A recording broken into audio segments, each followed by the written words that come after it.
या शाखेचे अध्यक्ष आदरणीय आमचे मार्गदर्शक ढवळे सर, कार्याध्यक्ष आदरणीय कल्याणरावजी शिंदे सर, या कवी संमेलन सत्राचे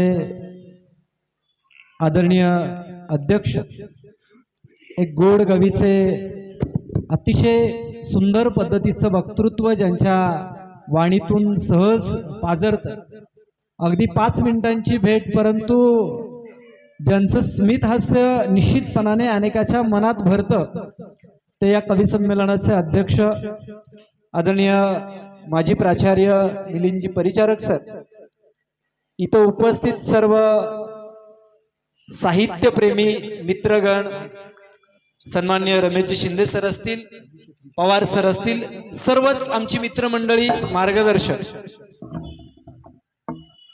काल अतिशय तृप्तपणे तुम्ही या सगळ्या संकल्पनांना खूप छान पद्धतीने झेललं आणि आज कवी संमेलन होतंय. नक्की कविता कशी असते, काय असते, या फंद्यात मी पडणार नाही सांगायच्या, कारण कविता, कालच मंगेश पाडगावकरांची जयंती होती, त्यांची कविता वाचनात आली की कोऱ्या कोऱ्या कागदावर असेल जरी छापलं, ओठावरती आल्याखेरीज गाणं नसतं आपलं. ती मनात झुरते आहेत तुम्ही पाहत बसणार, ती मनात झुरते आहेत तुम्ही पाहत बसणार, कल्पनेच्या पावसात नुसतं नाहत बसणार. मला सांगा व्हायचं कसं, मुक्कामाला जायचं कसं, मला सांगा व्हायचं कसं, मुक्कामाला जायचं कसं. घट्ट जवळ घेतल्याखेरीज माणूस नसतं आपलं, कोऱ्या कोऱ्या कागदावर असेल जरी छापलं, ओठावरती आल्याखेरीज गाणं नसतं आपलं. हे ओठावरचं गाणं निश्चितपणानं तुमच्या काळजापर्यंत पोहोचवण्यासाठी हे महाराष्ट्रातले कवी या ठिकाणी उपस्थित आहेत. खर तर डॉक्टर सुशील कुमार शिंदे शहर आत्महत्या करायचं म्हणतंय, या कविता संग्रहाला साहित्य अकादमीचा पुरस्कार मिळाला. त्या कविता संग्रहातली एक ओळ आहे की नक्की काय कविता कशासाठी आहे, की कागदाला यावी खाज म्हणून कोणी लिहित नसतो कविता, कागदाला यावी खाज म्हणून कोणी लिहित नसतो कविता. भयानक वास्तव सहन होत नाही हे मात्र खरं आहे, आणि हे खरं पण इथल्या सगळ्या कवींच्या कवितेच्या संदर्भानं, त्यांच्या सादरीकरणातून, त्यांच्या सर्व संकल्पनेतून निश्चितपणाने तुमच्यापर्यंत पोहोचेल. ही अतिशय रम्य सायंकाळ आमच्या सर्वांच्यासाठी तर खूप महत्वाची आहे, पण तुमच्यासाठी तितकीच महत्वाची ठरावी अशी अपेक्षा करतो. मुकुंद राजपंके नावाचे अंबेजोगाईचे कवी खूप सुंदर पद्धतीने लिहितात की हा प्रपंच नक्की कशासाठी असतो. घर नव्याने पुन्हा बांधले पाहिजे, आपल्या आतलं घर रोज नव्यानं बांधलं पाहिजे. घर नव्याने पुन्हा बांधले पाहिजे, जळमटांना जुन्या जाळले पाहिजे. जरी जाचला कालचा पावसाळा, जरी जाचला कालचा पावसाळा, तू धीराने इथे नांदले पाहिजे. आणि शेवटच्या ओळी अशा आहेत बघा, की हा सगळा प्रपंच नक्की कशासाठी असतो. म्हणजे 700 वर्षानंतर 800 वर्षानंतरही संतांचे अभंग आम्ही तितक्याच लयीने घेतो, गातो, जगण्यात उतरवतो. प्रत्येक शब्दाला किती किंमत आहे, कशा पद्धतीने. शेवटच्या ओळी अशा आहेत, जे मराठवाड्याच्या एमएच्या मराठवाडा विद्यापीठात एमएच्या अभ्यासक्रमाला असलेली ही गझल, शेवटच्या ओळी आहेत की लोक येतील धावून शब्दांवरी, लोक येतील धावून शब्दांवरी, आपले वागणे चांगले पाहिजे. घर नव्याने पुन्हा बांधले पाहिजे, जळमटांना जुन्या जाळले पाहिजे, जाळले पाहिजे. जुन्या जळमटांना जाळू, शब्दांचा नवा अंकुर आपल्या सगळ्यांच्या मनामध्ये पेरू हा आशावाद घेऊन आम्ही या कवी संमेलनाची सुरुवात करतोय. या सर्वच कवींचा अतिशय पंढरपूरकरांच्या वतीनं, सर्व साहित्यिकांच्या वतीनं यथोचित सन्मान केलात त्याबद्दल सर्वप्रथम आभार व्यक्त करतो. आणि पहिल्या कवीला मी निमंत्रित करतो, सन्मान्य प्रेमकुमार वाघमारे यांना. त्यांनी आपली एक सुंदर रचना सादर करावी. प्रेमकुमार वाघमारे सांगोलेचे आहेत. एक चारोळी संग्रह प्रकाशित आहे, एक कविता संग्रह ज्याचं ड्राफ्टिंग पूर्ण झालेलं आहे, ते प्रकाशनाच्या वाटेवरती आहेत. अतिशय छान पद्धतीनं त्यांचं चाललेलं आहे. तर ते कविता कुठली सादर करतायत याकडे आमच्या सगळ्यांचं लक्ष आहे.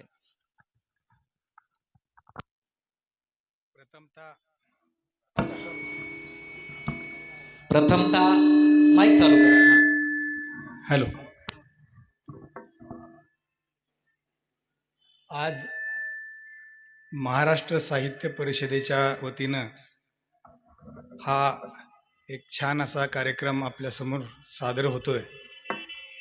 या परिषदेचं मी शतशः आभार आणि धन्यवाद मानतो. गेले 20 वर्षापासून मी पंढरपूरला कधी कार्यक्रमाला जाणार असं वाटत होतं, कारण KBP पंढरपूरला माझं कॉलेज असताना, मगाशीच मी बोललो सरांना की तेव्हापासून वाटत होतं की कधी जायला मिळतंय. ते आज या कार्यक्रमाच्या निमित्तानं यायला मिळालं, कारण हा एक वेगळा आनंद आहे. आमचे काही जुने मित्र मला भेटले, खूप आनंद होतोय हा कार्यक्रम आपल्यासमोर सादर करताना, कविता सादर करताना. आणि म्हणून जरा काही माझ्या वयाचे असतील, सुनील कुठली कविता घ्यायची, कुठली पण, तर काही वर्षांसाठी आपण मागे जाऊया. यांना ज्या पद्धतीनं कविता सुचली, का सुचली, कशा पद्धतीनं सुचली, या मुळापर्यंत ते जाणार आहेत. बरोबर आहे.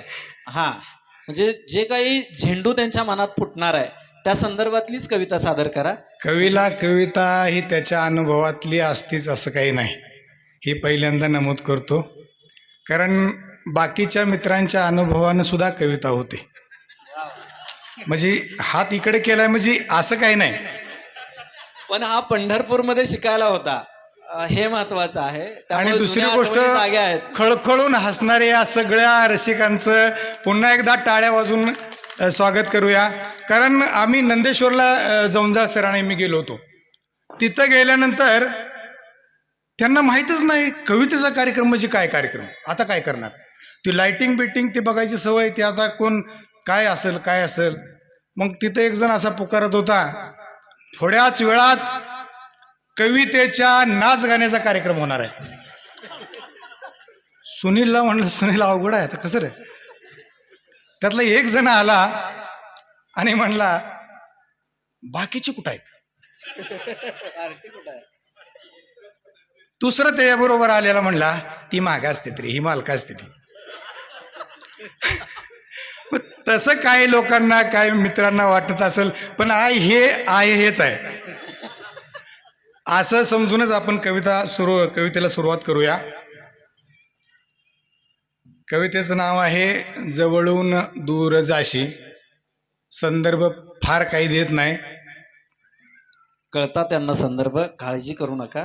कविता चालू करा. जवळून दूर जाशी, जाऊन दूर पाहे. जवळून दूर जाशी, जाऊन दूर पाहे.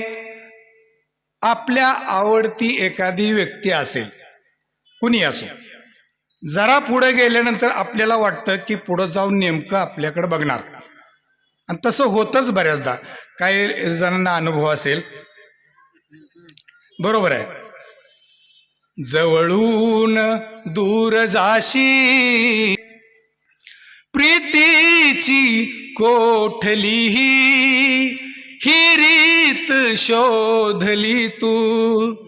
प्रीतीची कोठली ही रीत शोधली तू जाळ्यात टाकुनी का तू मौन पाळला आहे प्रीतीचा हा बहाना मी ओळखून आहे. काही लोक आता यायला लागले ती त्यांना वाटते जरा बरं दिसते. धन्यवाद. स्वागत.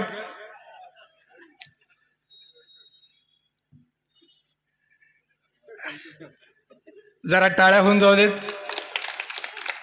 जर टाळ्या वाजवली की याला स्फूर्ती येते, लक्षात घ्या. हा. राहून दूर का तू जिजवी तुझ्या मनाला राहून दूर का तू जिजवी तुझ्या मनाला सांगून टाक सारे जे तुझ्या मनात आहे प्रीतीचा हा बहाना मी ओळखून आहे. शेवटी सोडून या नदीला जगणे अधुरे आहे सोडून या नदीला जगणे अधुरे आहे केव्हा तरी सागराला मिळणे जरूर आहे प्रीतीचा हा बहाना मी ओळखून आहे मी ओळखून आहे मी ओळखून आहे. धन्यवाद. आम्ही तुम्हाला चांगलेच ओळखून आहोत. बसा. अतिशय सुंदर लयीत कविता सादर केली. खरं तर जुन्या आठवणींना उजाळा दिला. म्हणजे पूर्वी कसं चिठ्ठी प्रकार असायचा.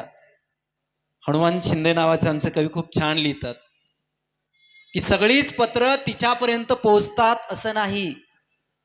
जे साधारणपणे 50, 55, 45 पर्यंत आहेत त्यांना हे टचिंग होईल. सगळीच पत्र तिच्यापर्यंत पोहोचतात असं नाही. पोहोचलीच तर पत्र बोलतात असं नाही.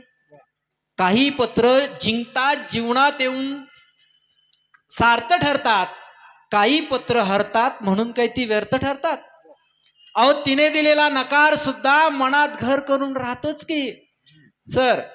तिने दिलेला नकार सुद्धा मनात घर करून राहतोच की. आणि तिने फाडलेली चिठ्ठी आपण पुन्हा पुन्हा पाहतोच की. कोणतं बरं गाणं तिनं संमेलनात गायलेलं? कोणतं बरं गाणं तिनं संमेलनात गायलेलं? गाता गाता अख्ख्या वर्गात आपल्याकडेच पाहिलेलं. ती अशी बसायची, खळी खळी हसायची, साडी नेसून संमेलनात किती गोड दिसायची.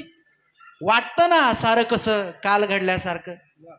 वाटतं ना सारं कसं काल घडल्यासारखं. वाटतं ना पायावरती पत्र पडल्यासारखं. तरी पत्र लिहायचं, पटेल किंवा फाटेल. तरी पत्र लिहायचं, पटेल किंवा फाटेल. आठवणींच्या वृंदावनात केव्हा तरी राधा भेटेल, केव्हा तरी राधा भेटेल. तर किती ओळींची याही पेक्षा किती आशयांनी मोठी आहे हे खूप महत्वाचं आहे. आता अलीकडं सगळ्या संकल्पना बदलायला लागलेत. म्हणजे भाषेच्या ऐवजी इमोजी वापरायला लागलेत. म्हणजे मी एखादा विनोद व्हॉट्सअपवर कुणाला पाठवला तर ते असं आडवा हसलेलं चित्र पाठवतं. म्हणजे मी इकडं हसलो. एखादी सुंदर ओळ पाठवली, अंगठा पाठवतात. भाषेच्या ऐवजी इमोजी वापरतात आणि या सगळ्या संकल्पनेला छेद देत कुठंतरी तास दीड तास आपण काहीतरी चांगलं ऐकावं या विचारसरणीतून ही सगळी मंडळी इथं आलेली आहेत. कॉलेजमध्ये मुलं भेटतात. एक विद्यार्थी मला भेटला, म्हणला सर मी कविता लिहिली. म्हणलं सांग. 2च ओळीची कविता आहे. असू दे, ओळी किती महत्वाच्या नाही. तर त्यानं सांगितलं, कदाचित तो फिजिक्सचा होता. तो म्हणला ऋतू जडून गेला तरी पान गळलं नाही. कॉन्ट्रावर्स. वा, ताकद आहे म्हणून तुझ्या शब्दात. ऋतू झडून गेला तरी पान गळलं नाही. सर तासभर काही बोलले अजिबात कळलं नाही. हे असे अनुभवानं लिहिणारे कवी आहेत. परंतु महाराष्ट्रात एक 2 ओळीची कविता आहे, कुणी लिहिली माहित नाही, पण ती कविता संपते तेव्हा डोक्याच्या झिंजिन्या तयार होतात, विचार करायला लावते. 2च ओळीची कविता आहे सर. कविता अशी आहे की मुख्याध्यापकाने 10वीच्या मुलीला घरी स्वयंपाकाला बोलवले. पहिली ओळ. मुख्याध्यापकाने 10वीच्या मुलीला घरी स्वयंपाकाला बोलवले आणि तिच्या जीवनातली पहिलीच भाकरी करपून गेली. कविता संपली. जिथून संपते ना कविता, तिथून रसिकांच्या मनामध्ये ती कविता रुंजन घालू लागते, अस्वस्थ करू लागते. ही कवितेची ताकद आहे. आणि त्याच ताकदीनं लिहिणारी सगळी मंडळी आहेत. पुढेही बसणारी बरीच मंडळी त्या ताकदीनं लिहित आहेत. मी विनंती करतो सन्माननीय शिवाजी बंडगर गुरुजी यांना की त्यांनी आपली एक कविता सादर करावी. त्यांचे फुले फुलताना नावाचा एक खूप सुंदर बालकविता संग्रह आहे. वापसा नावाचा त्यांचा कविता संग्रह आहे. महाराष्ट्रातल्या अनेक कवी संमेलनाच्या कार्यक्रमामध्ये जातात. त्यांची कविता सांगण्याची स्टाईल त्यांच्याशिवाय अख्ख्या महाराष्ट्रात कुणाला येत नाही. बरोबर गुरुजी? हा, मी विनंती करतो शिवाजी बंडगर गुरुजी यांना. मराठी भाषा गौरव दिनाच्या मनपूर्वक सर्वांना शुभेच्छा. महाराष्ट्र साहित्य परिषद शाखा पंढरपूर विचारपीठावरील सर्वच मान्यवर, रसिक मायबाप हो, आवडी हे रूप गोजिरे सगुण, पाहता लोचन सुखावले, आता दृष्टीपुढे तू ऐसाची राहे, जो मी तुझं पाहे पांडुरंग. ज्या पांडुरंगानं भगवत भक्तीच्या मार्गातून मराठी भाषा समृद्ध केलेली आहे, म्हणून सर्वांना पंढरीच्या नगरीमध्ये आपला सर्वातर्फे विठ्ठल रुक्मिणीला अभिवादन. आणि माझी कविता, कारण मौखिक रूपानं तुम्ही आम्हाला दिलेलं आहे, भक्तीचा, वारीचा आणि या साधू संतांनी पेरलेल्या विचाराचा आणि मायमावल्याने जात्यावर दळणकांडण केलेलं असेल ते तुम्ही दिलेला वसाय. काशी केली वनारशी केली तरी कपाळाची किटकिट नाही गेली. मी कुठला आहे? सांगोल्याचा आहे. काय डोंगर, काय झाडीन, सासूच्या हातात सोन्याची नाडी. मलाही माझंही व्यवस्थित आहे, तुमचंही व्यवस्थित आहे. प्रश्न तुमच्या माझ्या सर्वांच्या घरातला आहे. कविता नीट ऐकली तर तुमच्या घरातलं भांडण नक्की मिटेल. कवितेचं नाव आहे, शीर्षक आहे, म्या नांदायचं का नाही. हसं वाटलं तर हसायचं. आमच्या आत्याबाईचं असंच आहे आणि तुम्हीच सांगा म्या नांदायचं का नाही. आमच्या आत्याबाईचं असंच आहे आणि तुम्हीच सांगा म्या नांदायचं का नाही. येरवाळी उठली तर कामाचा दिवा टोचून टोचून टोचून बोलते त्या मला. येरवाळी उठली तर कामाचा दिवा टोचून टोचून बोलते त्या मला. जरा दिरंग झाला तर म्हणते त्या काय अक्कल आहे का तुला. सकाळचा चहा कसा बी करा, नावं ठेवल्या बिगार नाही त्या घोटत. सकाळचा चहा कसा बी करा, नावं ठेवल्या बिगार नाही त्या घोटत. आणि मी नुसता एकच घोट घेतला हो, मलाच म्हणते ते बसले की बसी चाटत. आमच्या आत्याबाईचं असंच आहे. तुम्हीच सांगा म्या नांदायचं का नाही. स्वयंपाकाला कमी जापा लागला जाळ तर इस्तो होऊन महाग लागते त्या.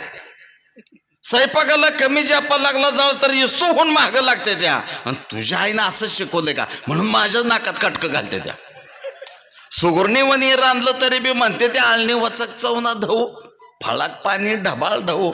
समद्याच झाल्यावर मी नुसता पापुडा मोडला हो. समद्याच झाल्यावर मी नुसता पापुडा मोडला तर मलाच म्हणते त्या कोपरा पत्तर वागाळी सरकावाच्या कावा बसले की हादडत. आमच्या आत्याबाईचं असंच आहे आणि तुम्हीच सांगा मी नांदायचं का नाही. घरी दारी तळ्यात मळ्यात समधी कामं माझ्याच गळ्यात. घरी दारी तळ्यात मळ्यात समधी कामं माझ्याच गळ्यात. किती बी करा मरमर मरा तिरकुस तुंबा लय बाई तरा. हे नाही केलं ते नाही केलं ते नाही केलं हे नाही केलं. माझ्याच माग सोडते ते भुंगा. जरा शिनलं दुनलं अंग टाकलं आडवं मलाच माहिती आहे आ गे गतकाळी गंगा. आमच्या आत्याबाईचं असंच आहे. परिचारक सर ऐकताय ना. म्हणजे अध्यक्षाच्या परवानगीने हे सगळं चालू आहे. आमच्या आत्याबाईचं असंच आहे आणि तुम्हीच सांगा मी नांदायचं का नाही. हे आता तुम्हाला ओळखू आलं. हां, टीव्हीचा खेळ आणि खेळातल्या बायका आपल्यातल्या नव्हत्या, तिकडल्या. टीव्हीचा खेळ आणि खेळातल्या बायका आणि त्यातल्या सासूचा आत्याबाईला पोळका. टीव्हीचा खेळ आणि खेळातल्या बायका आणि त्यातल्या सासूचा आत्याबाईला पोळका. सुनाला कसं लोळवलं आणि इनीला कसं खेळवलं. शेजारणीला तोंड भरून बोलते त्या आणि माझे बी उकाळ्या पाकाळ्या 4 चौघीत सोलते त्या. अहो कवा तर मी टीव्ही बघितला तर मारक्या म्हशोन्य वटारत्या त्या डोळं आणि तोंडानं बुट्ट अगं तुझं तोंड कर की काळ. आमच्या आत्याबाईचं असं आहे. तुम्हीच सांगा मी नांदायचं का नाही. नवऱ्याला 2 सबूत बोललं का लगेच म्हणते ते तेवढं बरं येतंय. नवऱ्याला 2 सबूत बोललं का लगेच म्हणते ते तेवढं बरं येतंय. लिहून नेसून नट्टीने नटायला तुझ्या बाच का जातंय. सणासुदीला दागदागिनं गालात हसल्यानं कसलंच नाही बाई पटत. मलाच म्हणते त्या गावभर नट्टीने मिरवायला तुला लाज नाही का वाटत. हा, आमच्या आत्याबाईचं असंच आहे. तुम्हीच सांगा मी नांदायचं का नाही. बघता बघता पट्टा पट्टा जेव्हा चिल्या पिल्याने भरला वाटा. बघता बघता पट्टा पट्टा जेव्हा चिल्या पिल्याने भरला वाटा तेव्हा आत्याबाईचा ढेला झाला काटा. आता पहिल्यासारखे आता करत नाही त्या वटा. गाडी उतरायला लागल्यावर असंच असतंय. आत्याबाईला पुढचं मरण दिसतंय. आता लय गोळमाढण बोलते त्या. सुनबाई माझी गरीब गाय, सुनबाई माझी गरीब गाय, झालं गेलं इसरून जाग बाय. अगं आता सगळा संसार तुझाच आहे. सून म्हणते आता मला कळलं सुनच्या राशीला मंगळ हाय आणि सासूच्या काचाट्यातून सुटकाचं नाही. आता तुमचं भांडण मिटणार. आता कविता नीट ऐकायची. तरी बी सून काय म्हणते. तरी बी कडपतूर दळत राहीन दळान सासुरवासाचं. तरी बी कडपतूर दळत राहीन दळान सासुरवासाचं. गोड सार मानून घेईन बोलणं सासूबाईचं. सासू सुनचं सूत गुत असं हवं बाईनं बाईला समजून घ्यावं. सासू सुनचं सूत गुत असं हवं बाईनं बाईला समजून घ्यावं. मी बी उद्याला सासू होईन, सुनला सुखाची वंजळ देईन. तिनं मला म्हणावं माय म्हणून मला आता नांदायचं आहे. ही झाली सासूची. पुढच्या राऊंडला सुनला घेऊन येतो. अतिशय सुंदर पद्धतीचं सादरीकरण आणि तितका सुंदर सामाजिक संदेश.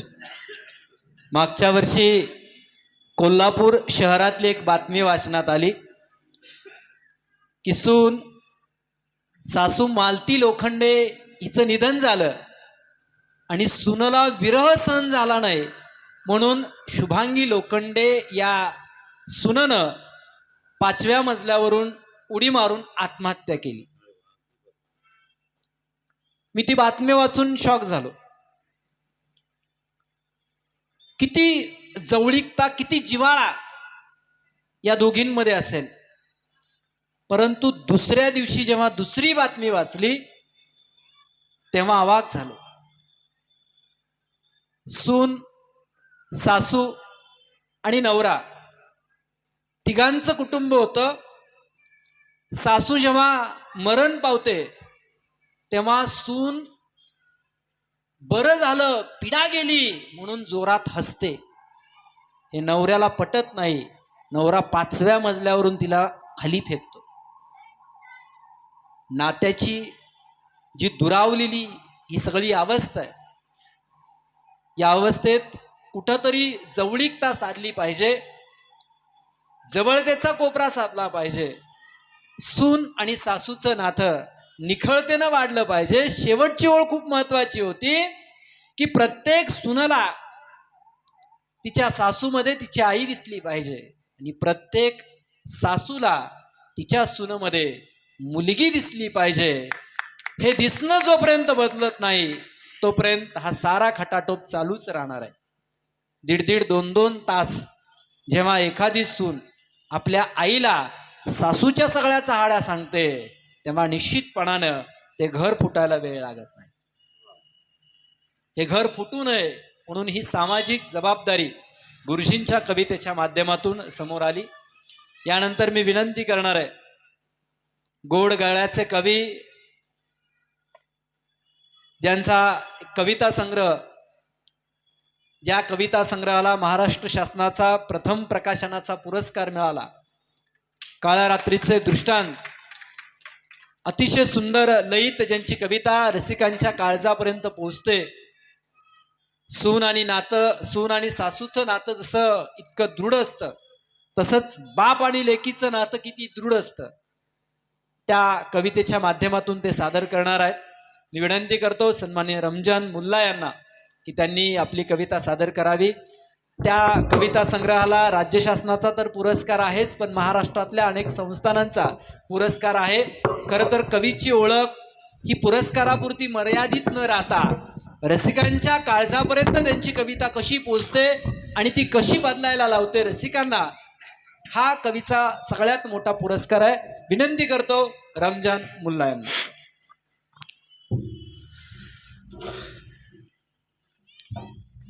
आजपर्यंत महाराष्ट्राच्या कानाकोपऱ्यात फिरलो, पंढरपूरला यायचं राहून गेलं होतं. कदाचित आज महाराष्ट्र साहित्य परिषदेच्या रूपानं विठुरायानं मला बोलावलं असेल. इथल्या मातीला वंदन करतो. खूप छानपैकी तुम्ही सगळे कविता ऐकता आहात. कविता काय असते हे तुम्हाला सांगणार नाही आणि सांगूही नाही कुणी. शिवाजी बंडकरांनी खूप चांगली माझ्या अगोदर कविता सादर केली. त्याच कवितेचा धागा धरून खरं तर मी बोलायला पाहिजे. सासू आणि सुनेचं नातं, लेकीचं नातं, एक 4 ओळींनी सुरुवात करतो. म्हणजे पंढरपूरच्या मातीतल्या किंवा जवळपासच्या या ओळी आहेत म्हणून. की सुधीर इनामदार नावाचे कवी आहेत. जे मला म्हणायचं आहे खरं तर 2 तासाच्या मैफिलीमध्ये ते सांगता येणार नाही, ते काही कवी 4 ओळीत सांगतात. म्हणून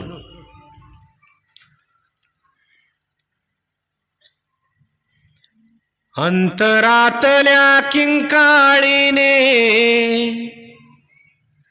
बधीर झालो आहे, अंतरातल्या किंकाळीने बधीर झालो आहे. मला वाटते मी चोखोबा कबीर झालो आहे. मला वाटते मी चोखोबा कबीर झालो आहे. भस्म व्हायचे उरले आहे या हाडांचे बाकी, भस्म व्हायचे उरले आहे या हाडांचे बाकी. बुक्का झालो गुलाल झालो अबीर झालो आहे. बुक्का झालो गुलाल झालो अबीर झालो आहे. मला वाटते मी चोखोबा कबीर झालो आहे. विषय बाईच्या जन्माचा चाललाय. म्हणजे जर कधी असं वाटलं तुम्हा सगळ्यांना की नरक कुठं आहे बघावा, की नरकाचा पत्ता जो आहे तो केवळ कवी सांगू शकतो जगात. तुम्ही काय करायचं, नरक शोधायचं आहे ना, तर जिल्ह्याच्या शासकीय रुग्णालयात एकदा सहज भेट द्यायची आणि सहज तिथला त्या शासकीय रुग्णालयाबद्दला जो बर्न वॉर्ड आहे तुम्ही एकदा सहज नजरेखाली घाला. बर्न वॉर्ड 18 ते 25 वयोगटातले आमच्या पोरीबाळे असतात. वयोगट असतो 18 ते 25. 70%, 80%, 90% आणि 100% जेव्हा भाजलेल्या अवस्थेत त्या पोरीबाळींना तिथल्या त्या बेडवरती तुम्ही तळमळताना बघाल, तुम्हाला 100% खात्री होईल की या पृथ्वीवर नरक नावाची गोष्ट अस्तित्वात आहे. आता आपण सगळे विज्ञाननिष्ठ माणसं आहोत. गेल्या 20-25 वर्षांपूर्वी आपण एक शोध लावला आपल्या सगळ्यांनी, डॉक्टरी भाषेतला शोध, आईच्या पोटात गर्भात नेमकं कोण आहे, आपण त्याचे देव झालो. आपल्याला कळायला लागलं की या आईच्या गर्भात मुलगी आहे का मुलगा आहे. मुलगा असेल आपण ठेवला, मुलगी असेल लगेच तिचं ॲबॉर्शन करून आपण तिचा जीव घेतला. त्याचे दूरगामी परिणाम आज तुमच्या समोर दिसत आहेत.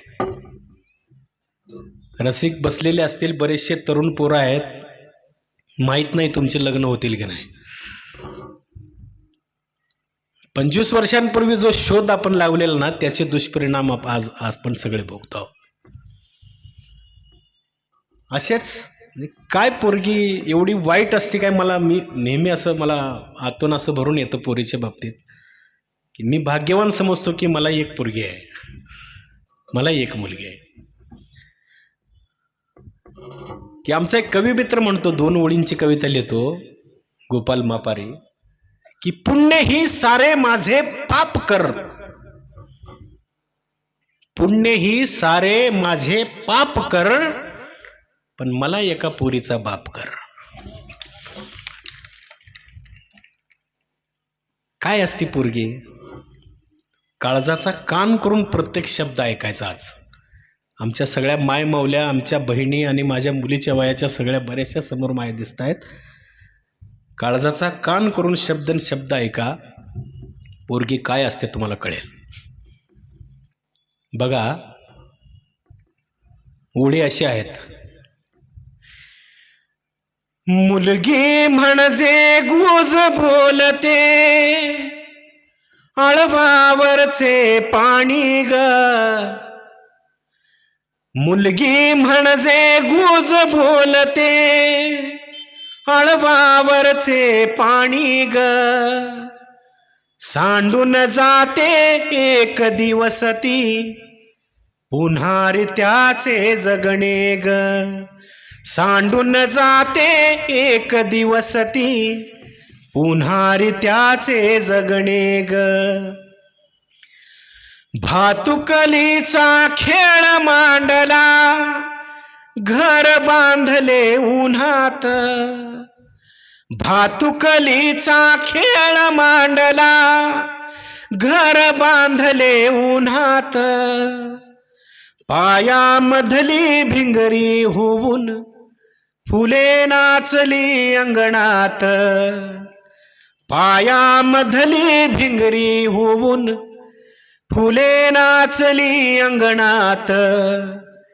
ती गंध लेवुनी अशी दरवळली, ती गंध लेवुनी अशी दरवळली. जसे सुगीचे येणे ग. सांडून जाते एक दिवस ती, पुन्हा त्याचे जगणे ग.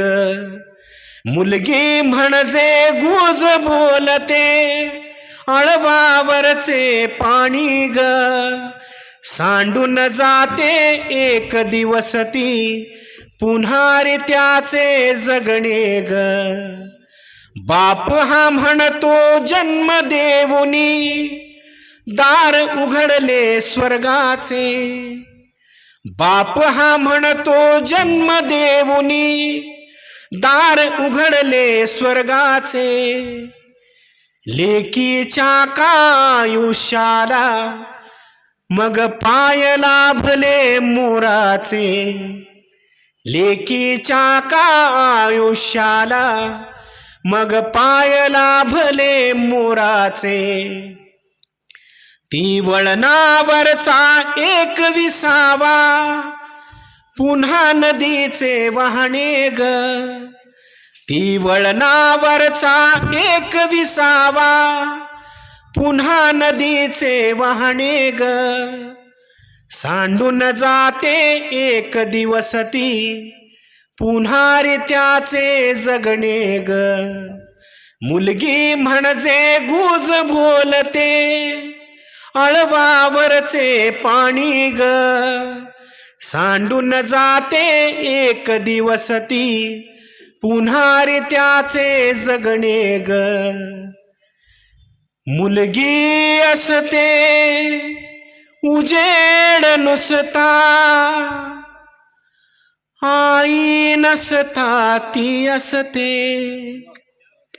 मुलगी असते उजेड नुसता आई नसता ती असते, चैतन्याचा चंद्र होऊनी दोन घराला दरवळते, चैतन्याचा चंद्र होऊनी दोन घराला दरवळते, ती आभाळाच्या भाळावरचे नक्षत्रांचे विजने ग, ती आभाळाच्या भाळावरचे नक्षत्रांचे विजने ग, सांडून जाते एक दिवस ती पुन्हा त्याचे जगणे ग, मुलगी म्हणजे गुज बोलते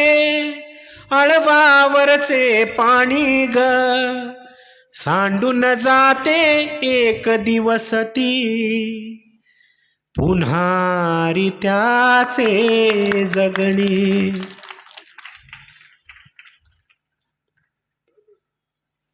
मुलगी लग्न झालेल्या दिवशी बाप दिवसभर राबत असतो, पण संध्याकाळी जेव्हा तो घराकडे परततो तेव्हा रात्रभर त्याची उशी ओली झालेली असते. तिचं बालपण, तिच्या सगळ्या गोष्टी, शिक्षण, या सगळ्या गोष्टी तो आठवत राहतो. मुलगी सासरी जाण्याचं 10 पट दुःख आईपेक्षा बापाला होत असतं. तर बाप बसलेत, 10 पट दुःख बापाला होत असतं. कारण जेव्हा जेव्हा आई घरात नसते, पत्नी घरात नसते, तेव्हा पहिली हाक आपण पोरीला मारत असतो. पूर्वीच्या काळी जेव्हा मुलगी नांदायला जाती तेव्हा अख्खं गाव सोडायला येत असतं, पण आई मात्र थोडीशी पाठीमागं राहते, बाप थोडासा पाठीमागं राहतो. कारण हे दोघंही पुढं आले तर तिचा जो हुंदका आहे तो अनावर होईल आणि सासरी जाणाऱ्या पोरीने रडायचं नसतं. हा सामाजिक संकेत ती पाळते. परंपरेने आलेल्या 2 ओळी या संदर्भातल्या घेतो. ओव्या अशा आहेत, कुणी लिहिल्या माहित नाही, पण परंपरेचं देणं किती मोठं आहे बघा.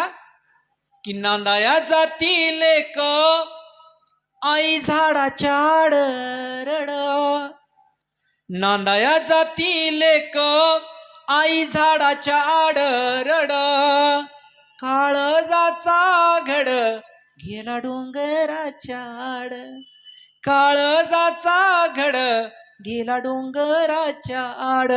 प्रत्येक आईसाठी, प्रत्येक बापासाठी मुलगी म्हणजे काळजाचा घड असते. पण हा काळजाचा घड किती माहेरला आला तर 4 दिवसाच्या वर ठेवायचा नाही. कितीही लाडकी लेक असली तर माहेरी जास्त दिवस राहत नसते. त्याला एक सामाजिक संकेत आहे. इथं सगळी ज्येष्ठ माणसं आहेत, हा संकेत त्यांना कळतो. तुम्हालाही लक्षात येईल. पुढची ओवी अशी आहे की लाडकी जरी लेक ठेवून येती माहेरी, लाडकी जरी लेक ठेवून येती माहेरी, मळ्यात कोथिंबीर वासमळ्याच्या बाहेरी, वासमळ्याच्या बाहेरी. अतिशय सुंदर पद्धतीनं ही मैफिल रंगात आलेली आहे. एक सामाजिक विषयाची कविता पहिल्या राऊंडला माझी ठेवतो.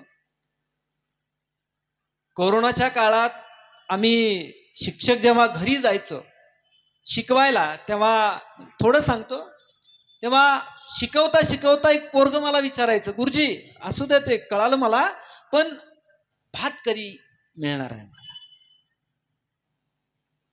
अनेक सामाजिक संघटनांनी जे किट वाटले त्या किटवर आम्ही जगतोय, भात कधी मिळणार आहे. तेव्हा लिहिलेली ही कविता आहे. कवितेचं शीर्षक आहे की गुरुजी. गुरुजी पाटीवर काढलेल्या शब्दातील सारच असतं का खरं?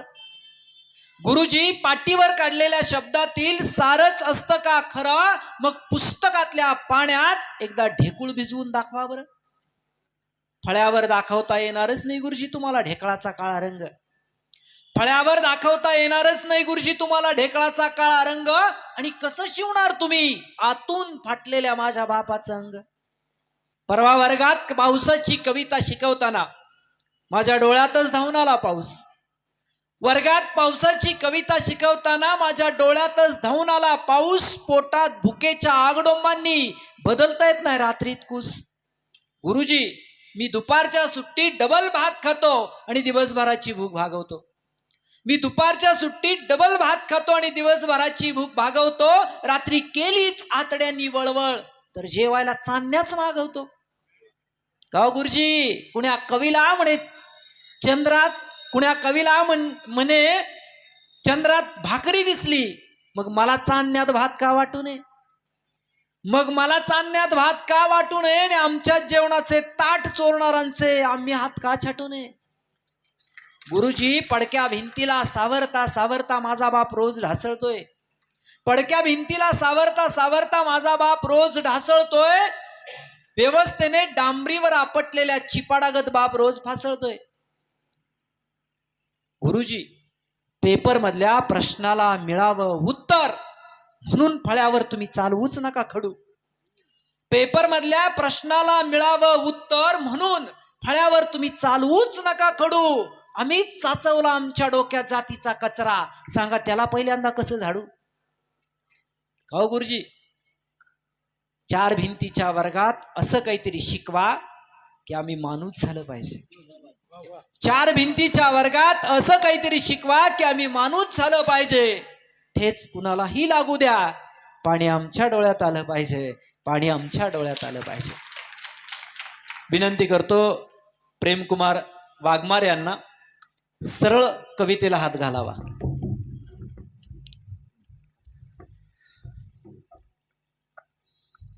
म्हणजे काही कविता ऐकल्या जातात, रसिकतेनं ऐकल्या जातात, असं काय होत नाही ना. काही कविता सोसल्या जातात, नाही ना. हा, तसं झालं तरी हात वर करा, काय अडचण नाही. रमजान सरांच्या कवितेनं बऱ्याच जणांच्या डोळ्यात पाणी आलं आणि माझ्या दुसऱ्या राऊंडच्या कवितेचा विषय बदललाच पाहिजे. कारण लेक असतेच अशी. आता माझ्या काही भगिनी आहेत, आपल्या घरात लेक आहे. लेक ज्यावेळेस नांदायला जाते त्यावेळची तिच्या आईबद्दलची तिची आठवण कशी येईल ही या कवितेत मी मांडण्याचा प्रयत्न केला आहे. मावळती दिस गेला, मावळती दिस गेला, तुझ्या आठवांचा पूर तना मनात दाटला, तुझ्या आठवांचा पूर तना मनात दाटला. आईला लेक म्हणते, पाखरू मी व्हावे वाटे माय तुझ्याकडे येण्या, पाखरू मी व्हावे वाटे माय तुझ्याकडे येण्या, डोळे तरारू उठती बाई तुझला शोधण्या, डोळे तरारू उठती बाई तुझला शोधण्या. एक वासल्याची गाय तुझे वासरू बघण्या, एक वासल्याची गाय तुझे वासरू बघण्या, माझे आसवांचे डोळे त्यांची नजर वाटेला. मी आणि माझी बायको अकलूजला चाललो होतो दवाखान्यात. त्यावेळीचा ही कविता मी लिहिली. जातानाच बायको म्हणते, आपण येताना इकडून येऊया का? मी म्हणलं का, आपण चाललोय कशाला? गप बसले, येईपर्यंत गप्पच बसले. त्या दिवशी मी विचार केला की का इकडून जाव्या का म्हणत होते, कारण त्या बाजूला तिचं माहेर होतं. आणि त्या दिवशीच ही कविता झालेली.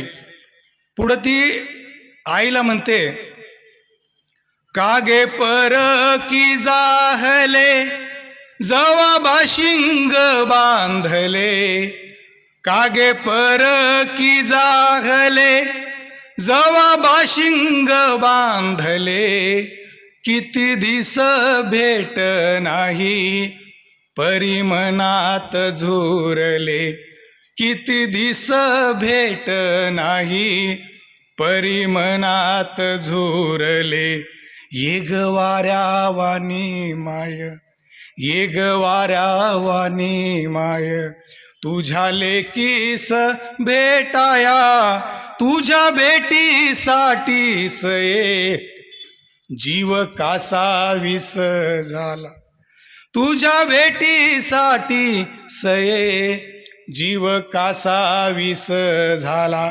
ती सासरमध्ये पुढं म्हणते, माझ्या जवळ ये अशी तुझी कुशी पावसाळा.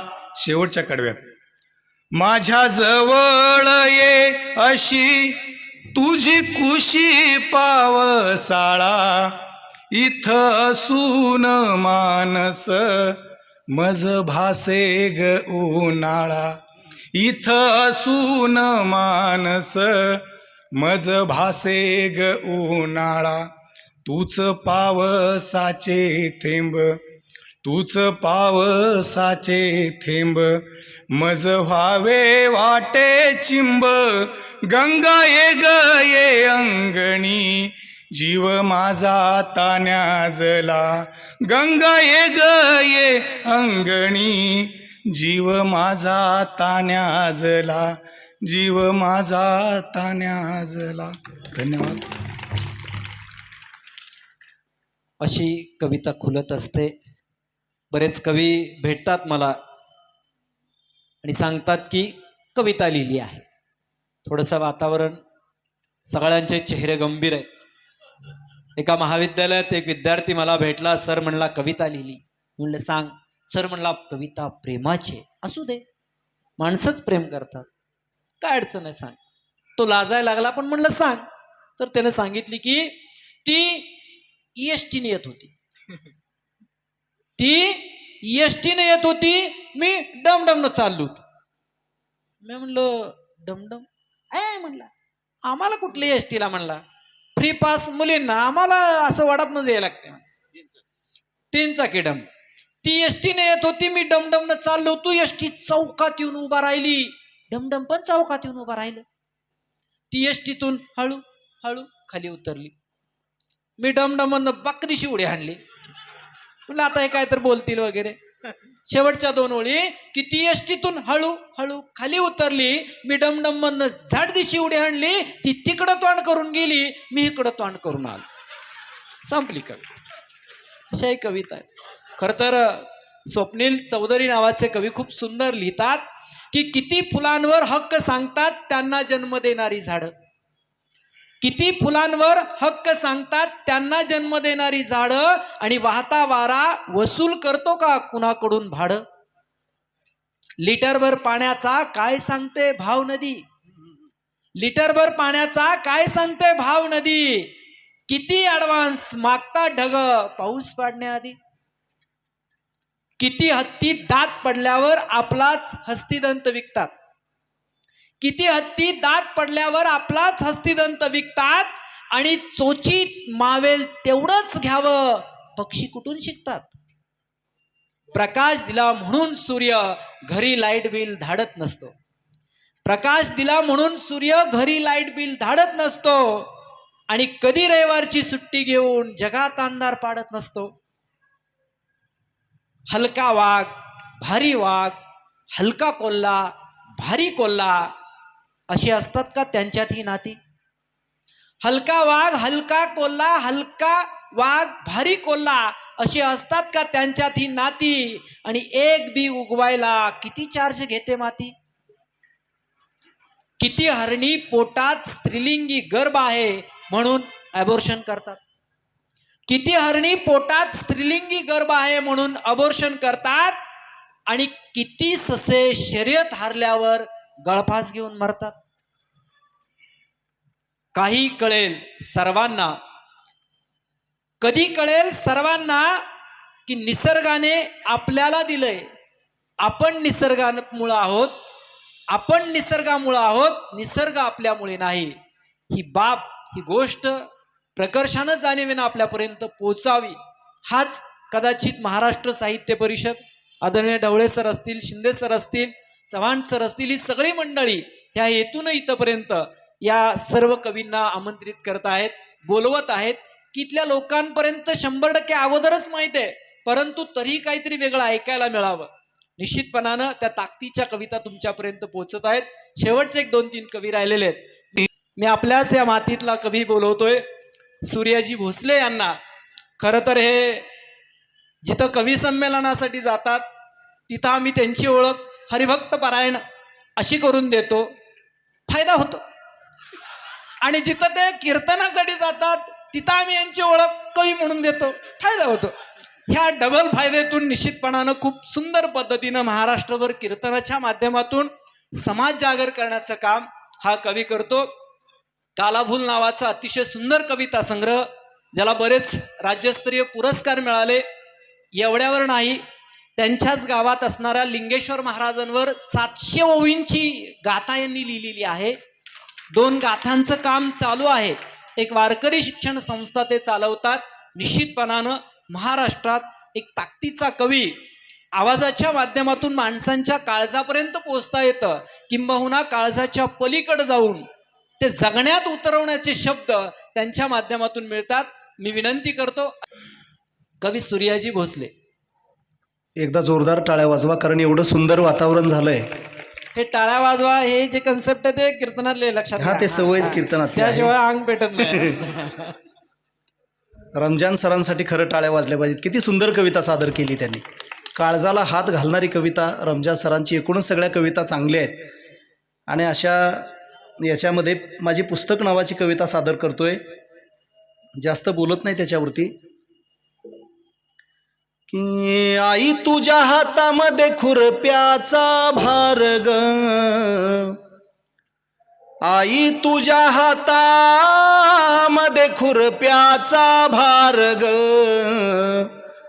भार ग माझ्या जीवाला आधार ग, भार ग माझ्या जीवाला आधार ग.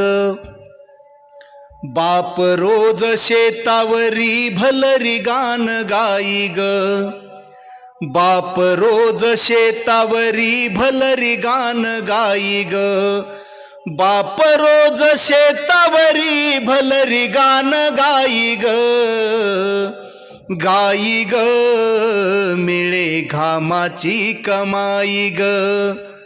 दादा रोज शाळेत शिकायाला जाई ग, दादा रोज शाळेत शिकायाला जाई ग, येता जाता माळव्याचा बाजार होई ग.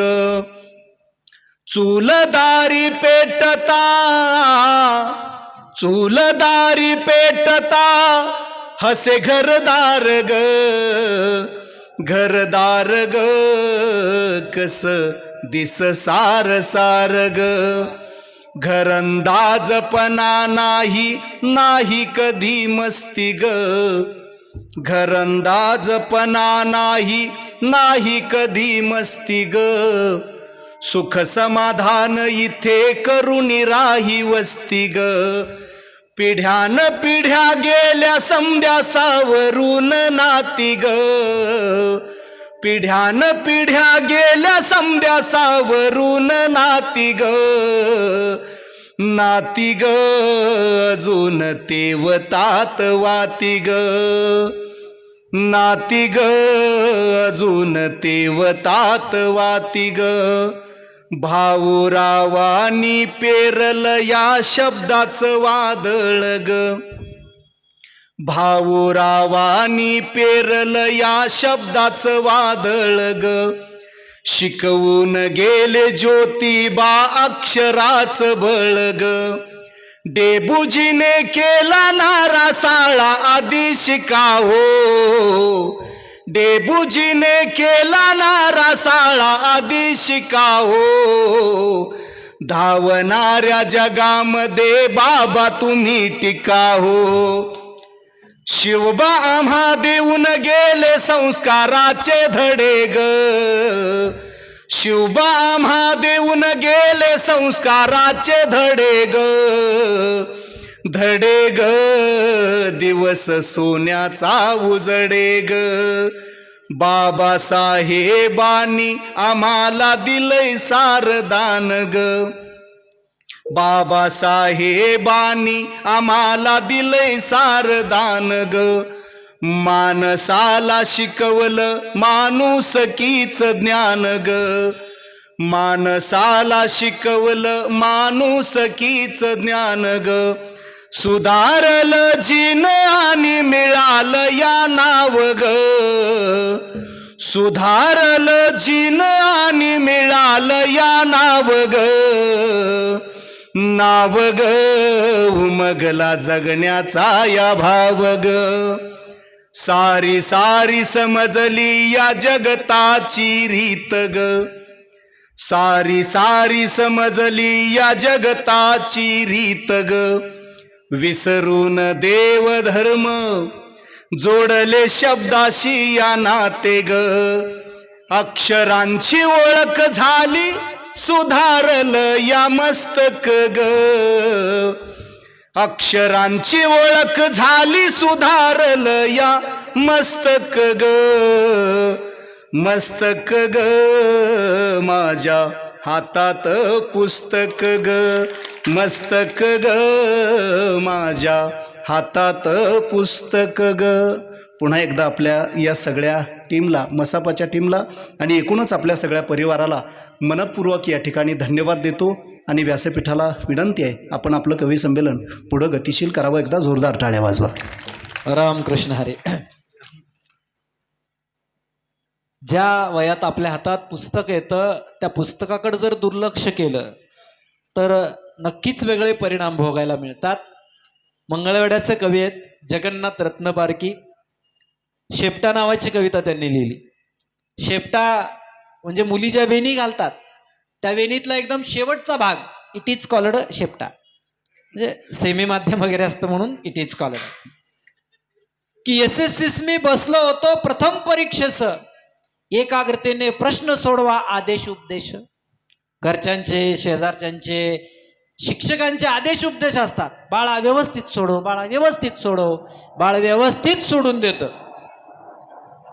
मान्यवर सुद्धा आपल्याला दाद देत आहेत की SSCs मी बसलो होतो प्रथम परीक्षेस, एकाग्रतेने प्रश्न सोडवा आदेश उपदेश. पेपर पहिला, घंटा पहिली, क्षण उत्सुक्याचा. जीवनात प्रत्येक पहिल्या गोष्टीला प्रचंड औत्सुक्य असतं बघा. शाळेचा पहिला दिवस, नोकरीचा पहिला दिवस, पहिलं बाळ, पहिलं लग्न, असं. म्हणजे काही जण 2 करतात म्हणून म्हणलं. म्हणजे 2 लग्न करतात त्याची फार वेगळी अवस्था आहे. ते परंपरेनं आलेल्या ओवीत असं सांगतात की 2 बायकांची हौसर गड्याला, 2 बायकांची हौसर गड्याला, दिवाळीच्या सणाला केली अंघोळ वड्याला. असं हे असं सगळं आहे. तर पेपर पहिला, घंटा पहिली, क्षण औत्सुक्याचा. माझ्या पुढती नंबर होता शुभदा जोशीचा. मानेला ती देऊळ हिसडा नकळत सबईने, लिहू लागली पेपर तेव्हा पानांवर पाने. मऊळ रेशमी काळ्या मोहक तिच्या शेपटाचा भार, येऊन पडला तक्षणी माझ्या बाकावर. 3 तासही पूर्णग्रस्त मी तिच्या शेपटात, 3 तासही पूर्णग्रस्त मी तिच्या शेपटात. एक ओळी लिहिली नाही उभ्या पेपरात. शेवटची ती घंटा होता आलो भानावर, शेवटची ती घंटा होता आलो भानावर. विरली स्वप्ने आता जगणे गावी खेड्यांवर. शेतीवरती मोठेवरती माझी उपजीविका, शेतीवरती मोठेवरती माझी उपजीविका. शिक्षणास मी आज पारका शुभदा प्राध्यापिका. केसाने त्या गळा कापला अलगद हा माझा, केसाने त्या गळा कापला अलगद हा माझा. पीडित बैलांच्या परी शेपट्या जगतो हा राजा, जगतो हा राजा. यानंतर मी विनंती करतो सन्माननीय शिवाजी बंडगर यांना की त्यांनी आपली ग्रामीण ढंगातली एक वेगळी कविता सादर करावी. शिवाजी बंडगर गुरुजी म्हणजे यांच्याकडे बघितलं तरी निश्चितपणाने एक असं समाधान वाटतं. धन्यवाद. आदर्श शिक्षक माजी मित्र दादासाहेब खांडेकर या कार्यक्रमात आले, त्यांचंही स्वागत सर्वांच्या वतीनं. कविता थोडीशी तुम्ही मला जे सांगितले ते मी पाळणार. म्हणजे तुम्ही मला हसवायला सांगितले मी हसवणार, आणि मग जरा एखादा चिमटा बिमटा बसला तर- हसवाच, कारण का घरी फार आता गेले की टेन्शनच असतंय, एवढा वेळ का अजून असतंय का, अशा सगळ्या गोष्टी आहेत, त्यामुळे हसवाच. ते एखादा चिमटा जरी बसला तरी काय वाईट मानू नका. कवा तुला कळायचं.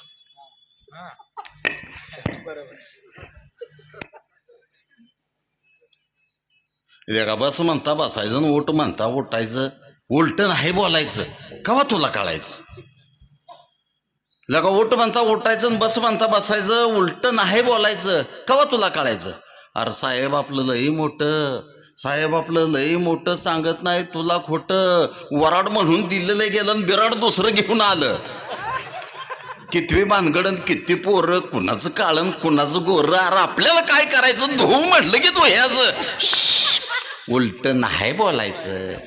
कवा तुला कळायचं. शाही खाना साहेबा हवा, रोज एक पदार्थ नवा. शाही खाना साहेबा हवा, रोज एक पदार्थ नवा. शायनिंग डायनिंग अल्कोहोल लाईनिंग, झटपट टोपान खोलायचं, साहेबाला अदबीनं बोलायचं. साहेब तांबडा, साहेब पांढरा, साहेब सुक, वर्ण अंड्याच्या पोळ्याची दामटी. लेका कसं असेल तसं खायचं, आपल्या नशिबात करकमची बाजार आमटी. उलट नाही बोलायचं. संभाजीराजे ऐकताय ना.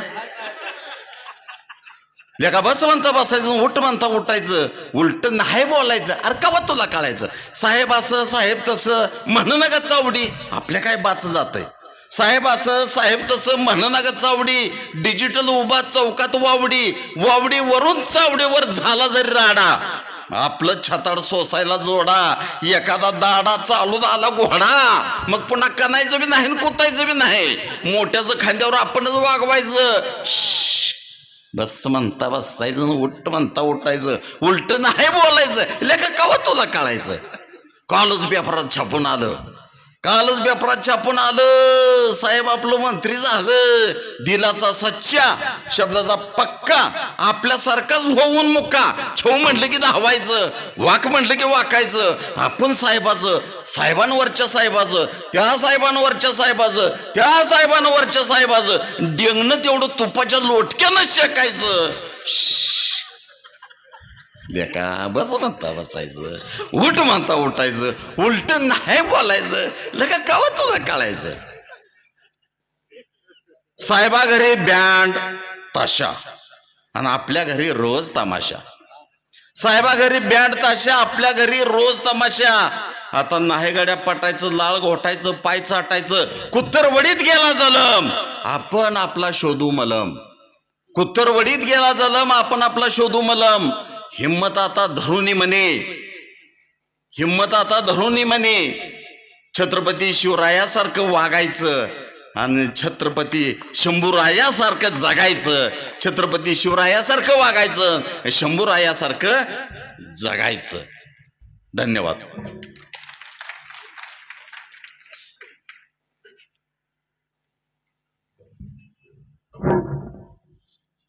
मी मगाशी सांगितलं की 2 ओळीची कविता असते, एका ओळीची पण कविता असते. परवा घरात बसलो होतो आणि गॅसवरून दूध उतू चालल्याचा आवाज आला. नवऱ्याचं बारीक लक्ष असतं, असायला पाहिजे. दूध उतू चालल्याचा आवाज आला, मी पळत जाऊन गॅस बंद केला. तेवढ्यात घरात बायको पदरानं हात पुसत आली, पाठीमागे गेलेली होती. मी म्हटलं तुला काय कळतं का नाही. तेव्हा तिनं जे उत्तर दिलं ते माझ्या बायकोनं लिहिलेली 1 ओळीची कविता आहे. गॅस ओतू चाललं, दूध ओतू चाललेलं होतं. मी पळत जाऊन गॅस बंद केला. तिला म्हणलं तुला काय कळतं का नाही. तिनं उत्तर दिलं कळत असती तर इथं आली असती का. 2-3 दिवस हँग होतो. मीच मनाची समजूत काढली, कमी शिकली म्हणून आपल्या पदरात पडली. जास्त शिकली असते डॉक्टर इंजिनियर बघितलं असतं. एका ओळीची कविता आहे. बरेच जण इकडे यायला तयार होते. शिंदे सरांनी बऱ्याच जणांना आमंत्रण दिलं, ढवळे सरांनी दिलं, चव्हाण सरांनी दिलं, बागल सरांनी दिलं, गणेशनं बऱ्याच ठिकाणी ते जाहिरात केलेली आहे, गाजरे सरांनी दिलं, संभाजीरावने दिलं, बरेच जणांनी आमंत्रण दिलं. लोक यायला तयार झाली, अंगात कपडे वगैरे टकाटक घालून बाहेर निघाले. तेवढ्यात बायकोने केलं, दचकून थांबले. त्या बायकोच्या 3 प्रश्नाला नीट उत्तर देऊ शकले नाहीत म्हणून जे येणार होते ते आले नाही. बायकोने विचारलं, कुठं चाललंय? सांगते, ते पांडुरंग उद्यान बागेत काहीतरी कविता आहे, कवितांचा कार्यक्रम आहे, ते ऐकाय चाललोय. बायकोचा दुसरा प्रश्न, नाही ते तुमच्या हस्ते उद्घाटन वगैरे काय? नाही म्हणते, माझ्या हस्ते नाही, ऐकाय चाललोय. बायकोचा तिसरा प्रश्न, ते आलंच नाही. बायकोनं तिसरा प्रश्न केला, तिथलं सगळं ऐकून तुमच्यात काही फरक पडणार आहे का? ते आलं नाही, तिथंच बसलं घरात, लेकरं घेतली. मी यांचा लाभार्थी, हे माझं सरकार, विषय संपला. जे आले नाहीत त्या सामान्य नवऱ्यांची अवस्था नक्की काय? गणेश गायकवाडने ही कविता खूप व्हायरल केलेली होती. कवितेचं शीर्षक आहे, कुठला चंद्रन कुठल्या चांदण्या. कुठला चंद्रन कुठल्या चांदण्या, रोज मोजाव्या लागतात कुकरच्या शिट्ट्या. कुठला चंद्रन कुठल्या चांदण्या, रोज मोजाव्या लागतात कुकरच्या शिट्ट्या. घराचा रिमोट तिच्याकडं, आमच्या तोंडाला नुसते चिकटपट्ट्या. साधा कढीपत्ता जरी आणायचा झाला तिलाच विचारावं लागतं. 1.5 लाख पगार घेते, बाजारात गेल्यावर 2 पिशव्या खाली ठेवतय. कढीपत्ताचा बिंडा दिसला की म्हणतय, कढीपत्ता आणू? कढीपत्ता आणायची पण सत्ता नाही. साधा कढीपत्ता जरी आणायचा झाला तरी तिलाच विचारावं लागतं. वाघ बाहेर काही खाईल. वाघ म्हणजे आमच्याकडे नवरा घरातून बाहेर आला की त्याला सगळे वाघ मानतात. घरात सायलेंट मोबाईल असतं, ते काही शब्द बोलत नाही. वाघ बाहेर काही खाईल, घरात शिळ कालवणच पचवावं लागतं. मी म्हणून टिकले, दिवसातून एकदा तरी हे वाक्य घरात घुमतं. मी म्हणूनच टिकले, दिवसातून एकदा तरी हे वाक्य घरात घुमतं. गेली 4 दिवस माहेरला, केवढंच घरात मन रमतं. सगळं नियोजन तिचं, सगळी कामं पण तिचीच. सगळं नियोजन तिची, सगळी कामं पण तिचीच. यासाठी वापरल्या जातात आमच्या हक्काच्या सुट्ट्या. कुठनं आणलं चंद्रन कुठल्या चांदण्या, रोज मोजाव्या लागतात कुकरच्या शिट्ट्या. वर्षा 6 महिन्यातनं ठरलेला प्रश्न. म्हणजे जर प्रश्न असा जवळून गेला तर 100% दाद द्या. वर्षा 6 महिन्यातनं ठरलेला प्रश्न, का हो मी तुम्हाला पहिल्यासारखी आवडते? हा, दाद मिळाली म्हणजे बहुतेक घुसलेला दिसतोय. हा, वर्षा 6 महिन्यातनं ठरलेला प्रश्न, का हो मी तुम्हाला पहिल्यासारखी आवडते? मी म्हणतो झालं गेलं, जाऊ दे ना, आता कशाला विषय वाढवते. तिनं दूध गॅसवर ठेवायचं, तू जाऊ नये म्हणून आम्ही उभा राहायचं. तिनं दूध गॅसवर, आला काय भारी दादा. हा, म्हणजे हे ज्वलंत प्रश्न घेऊन आलेले सगळे रसिक आहेत. अरे बरं वाटलं बघा असं. म्हणजे जोपर्यंत धागा जुळत नाही तोपर्यंत असा आतून उमाळा येत नाही, आणि तो धागा आपला जुळलेला आहे. तर तिनं दूध गॅसवर ठेवायचं आणि तू जाऊ नये म्हणून आम्ही उभा राहायचं. तिनं दूध गॅसवर ठेवायचं, तू जाऊ नये म्हणून आम्ही उभा राहायचं. आली 4 दिवस मेवणी तर जास्त बोलायचं नाही, नुसतं लांबून पाहायचं. घरात तिचाच गोंधळ, तिचाच कालवा, आणि तिच्या मैत्रिणींना ती सांगते, पदरात पडला यो वटवट्या. कुठनं आणला चंद्रन कुठला चांदण्या, रोज मोजाव्या लागतात कुकरच्या शिट्ट्या. खरंच रामदास स्वामी ग्रेट. खरंच रामदास स्वामी ग्रेट. सावधान म्हणलं की पळून गेले, आम्ही सर्वसामान्य लग्न म्हणलं की हुरळून आले. 4-5 वर्षात चांगली होरपळून निघाले. आता परिस्थिती इतकी गंभीर आहे. परवा एका पोराचा स्टेटस वाचला, तो म्हणला माझं होईल का नाही सांगता येत नाही, 40 वय आहे, पण जर 45च्या पर्यंत अटॅक आला आणि लग्न नाही झालं तर माझी शेवटची इच्छा आहे, मला चौघाच्या खांद्यावर नेऊ नका. मला घोड्यावर बसून स्मशानभूमीत नाही, मेल्यावर तरी माझी इच्छा पूर्ण करा. अशा सगळ्या परिस्थित्या की वर्षा 6 महिन्यातनं ठरलेला प्रश्न का हो मी तुम्हाला पहिल्यासारखी आवडते. मी म्हणतो झालं गेलं. खरंच रामदास स्वामी ग्रेट सावधान म्हटलं की पळून गेले. आम्ही सर्वसामान्य लग्न म्हणलं की हुरळून आले. 4-5 वर्षात चांगले होर पळून निघाले. आता काही कांदा चिरा लसूण सोला नाही खोबरं किसा. आता काही कांदा चिरा लसूण सोला नाही तर खोबरं किसा. बघत बसा नुसत्या टीव्हीवरच्या नट्या. कुठनं आणला चंद्रन कुठल्या चांदण्या. रोज मोजाव्या लागतात कुकरच्या शिट्ट्या. रोज मोजाव्या लागतात कुकरच्या शिट्ट्या. हे सगळं जरी खरं असलं, जे आलेत त्यांच्यासाठी कविता की ती घरात असते म्हणून घर रोज बोलत असतं. ती घरात असते म्हणून घर रोज बोलत असतं. तिच्यामुळं तर तुळशीचं वृंदावन डोलत असतं. ती असते घरात म्हणून जपला जातो प्रेम जिवाळा मायेचा ओलावा आपुलकीची नाती. ती असते घरात म्हणून जपला जातो प्रेम जिवाळा मायेचा ओलावा आपुलकीची नाती. तिच्यामुळंच तर जळतात देवासमोर निरंजनाच्या वाती. दुखलं खुपलं सगळ्यांचंच बघत असते ती. दुखलं खुपलं सगळ्यांचंच बघत असते ती. दिवसभर किणकिणतात तिच्या बांगड्या. घरातल्या सगळ्यांसाठी जगत असते ती. अंगणाचं भकास उघडेपण पदरानं झाकत असते ती. अंगणाचं भकास उघडेपण पदरानं झाकत असते ती. नवऱ्याच्या मनगटाची खरी ताकद असते ती. ती असते घरात. ती असते घरात म्हणून परसबागेत फुलतात कळ्या. ती असते घरात म्हणून परसबागेत फुलतात कळ्या. ती अंगणातच थोपवून ठेवते घरावर येणाऱ्या दुःखांच्या झळया. ऊन वारा पाऊस न असंख्य वादळांना झेलत असते ती. ऊन वारा पाऊस न असंख्य वादळांना झेलत असते ती. कधी आलंच उरात दुःख तर सांदी कोपऱ्यात जाऊन खोलत असते ती. आता मला सांगा, वर्षा 6 महिन्यातनं कधी मोजल्याच कुकरच्या शिट्ट्या तर बिघडलं कुठं. वर्षा 6 महिन्यातनं कधी मोजल्याच कुकरच्या शिट्ट्या तर बिघडलं कुठं. जगण्याचं वाळवंट काय असतं हे त्यांना विचारा ज्यांचं जगणं असतं एकटं. तरी तुम्हाला वाटलं तर तुम्हीच तुमचे भोगायचे भोग. समजायचं मागच्या जन्मीचा राहिला या रट्या. कुठनं आणलं चंद्रन कुठल्या चांदण्या. रोज मोजाव्या लागतात कुकरच्या शिट्ट्या. रोज मोजाव्या लागतात कुकरच्या शिट्ट्या.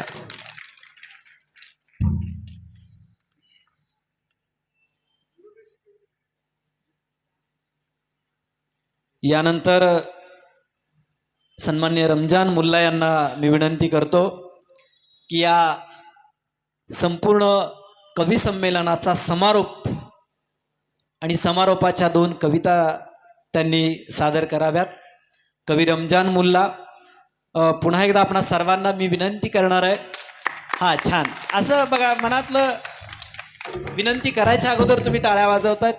ही समज आहे रसिकतेची. परिचारक सर बसलेले आहेत. खरं तर प्रचंड ताकदीनं ते दाद देत आहेत. डवळे सर आहेत, सगळीच मंडळी, बागल सर आहेत आमचे, सगळीच मंडळी ताकदीनं दाद देत आहेत. बाकीचे पण देत आहेत, पण देऊ का नको या विचारात आहेत. पटलं की देत जावा, काय अडचण नाही. विनंती करतो रमजान मुल्ला यांना. गेली 2 तास तुम्ही सगळे कविता ऐकताय. तुमच्या सोशिकतेला खरं तर सलाम करतो. पंढरपूर नगरीला कविता नगरी असं म्हणायला इथून पुढे हरकत नाही. तर बायकोच्या कवितेचा विषय आहे. रमजान मुल्लाला उभं केलंय कविता म्हणायला.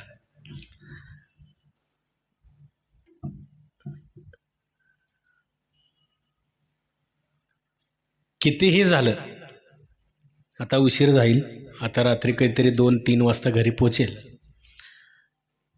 पण मला खात्री आहे बायको अजूनही जागी असेल. ती तिकडं खिंड लढवते म्हणून खरं तर आम्ही सगळे इकडं असे निशाचारासारखे फिरतो. तिच्या मनात म्हणजे तिच्याविषयी माझ्या मनात खूप कृतज्ञता आहे. एकदा असंच मला म्हटली की एवढं सगळं नात्या गोत्यांवर लिहिताय, बरंच काय बरंच चांगलं काही स्त्रीच्या मनाचा धांडोळा घेताय वगैरे वगैरे. मराठी खूप चांगलं बोलते ती. आता मी बोलतो असं म्हणतात लोक, पण मला वाटलं एवढं सगळं लिहिताय तर म्हणे माझ्यावर का लिहित नाही. कवी म्हणून मलाही प्रश्न पडला की खरंच तिच्यावर लिहायला पाहिजे, पण ती कवितेत मावणार नाही. तरीही तिला आखडून बांधण्याचा प्रयत्न केला 4 ओळींमध्ये. त्या ओळी तुमच्या पुढे मला तिच्यासाठीच्या कृतज्ञता म्हणून तुमच्या पुढे ठेवणार आहे. की ज्या परिस्थितीतून मी आलो त्या ओळी तिच्यासाठी लिहिलेल्या ओळी. चिंब मनाच्या तळाशी सुन्या सागराची लाट,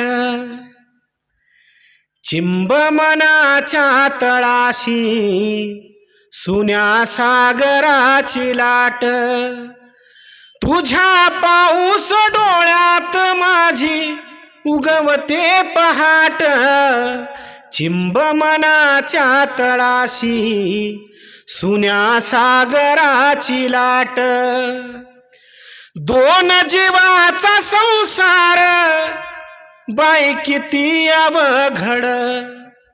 बऱ्याचशा आज्या आहेत आमच्या समोर, माझ्या वडिलांच्या वयाची, माझ्या आजोबांच्या वयाची बरीच माणसं माझ्या समोर मला दिसत आहेत की संसार काय आहे, किती अवघड आहे बघा. 2 जीवाचा संसार बाई किती अवघड, कुणी कितीही सारवा तरी भुईला पोपड, कुणी कितीही सारवा तरी भुईला पोपड, हळूहळू धुक्यामध्ये जशी विरणारी वाट, हळूहळू धुक्यामध्ये जशी विरणारी वाट,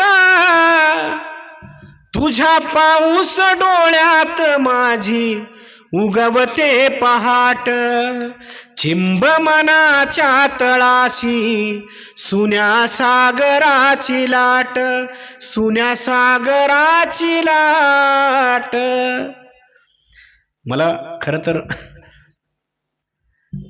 एका वेगळ्या कवितेनं मी खरं तर आज या कवी संमेलनाचा समारोप करणार आहे. मला असं वाटतं नेहमी की कवी संमेलन होण्यापेक्षा हे कविता संमेलन व्हायला पाहिजे. कारण सुनील जवंजाळने ज्या पद्धतीनं सूत्रसंचलन करून हे कवी संमेलन बांधलं, मी आज खरं तर त्याचं सूत्रसंचलन पहिल्यांदा ऐकतोय. एकदा टाळ्या वाजवा खरं तर जोरदार त्याच्यासाठी. की एका वेगळ्या कवितेनं खरं तर मला तुमच्या सगळ्यांचा निरोप घ्यायचा आहे. आम्ही सगळेच निरोप घेणार आहोत तुमचा. म्हणतो ती मगाचपासून सर म्हणतायत की कविता म्हणा म्हणा,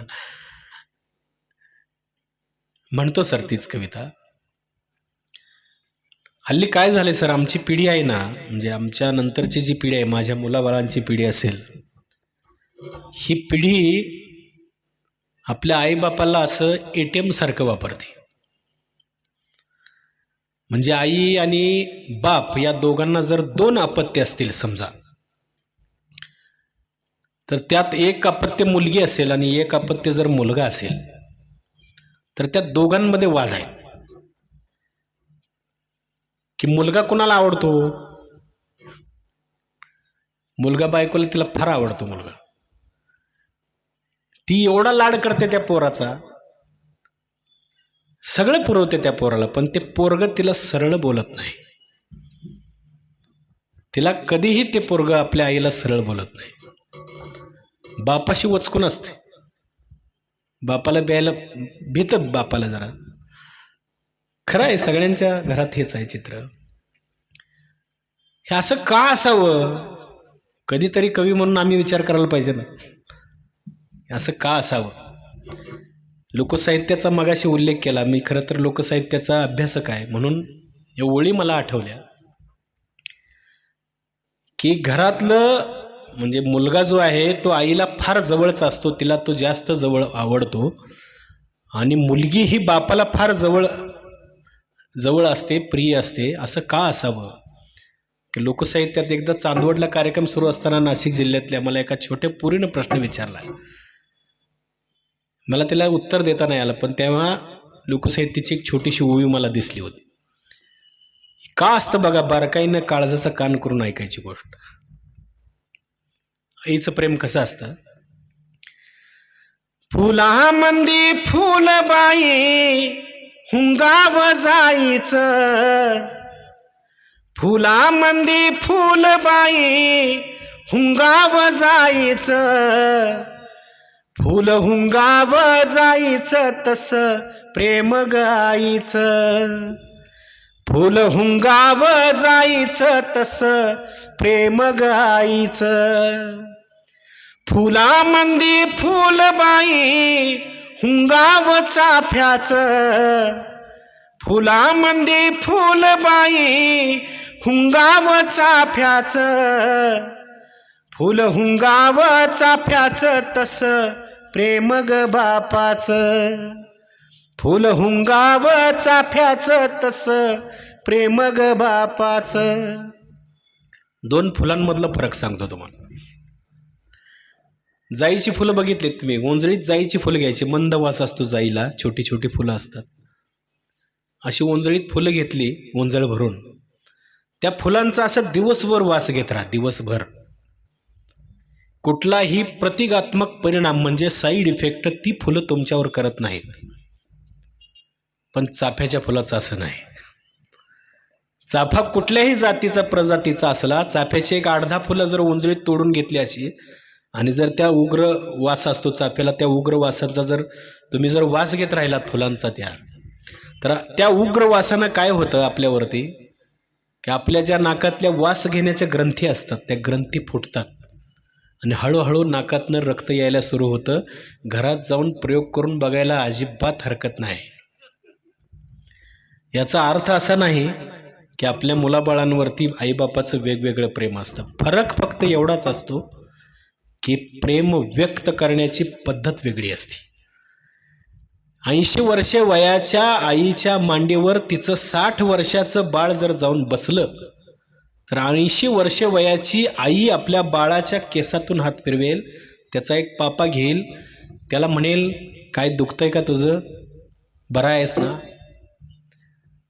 पण 80 वर्षे वयाच्या बापाच्या मांडीवर जर 60 वर्षाचं त्याचं बाळ जर जाऊन बसलं तर बाळ खाडकन कानाखाली खाईल आपल्या बापाचे. फरक आहे, हा फरक आहे.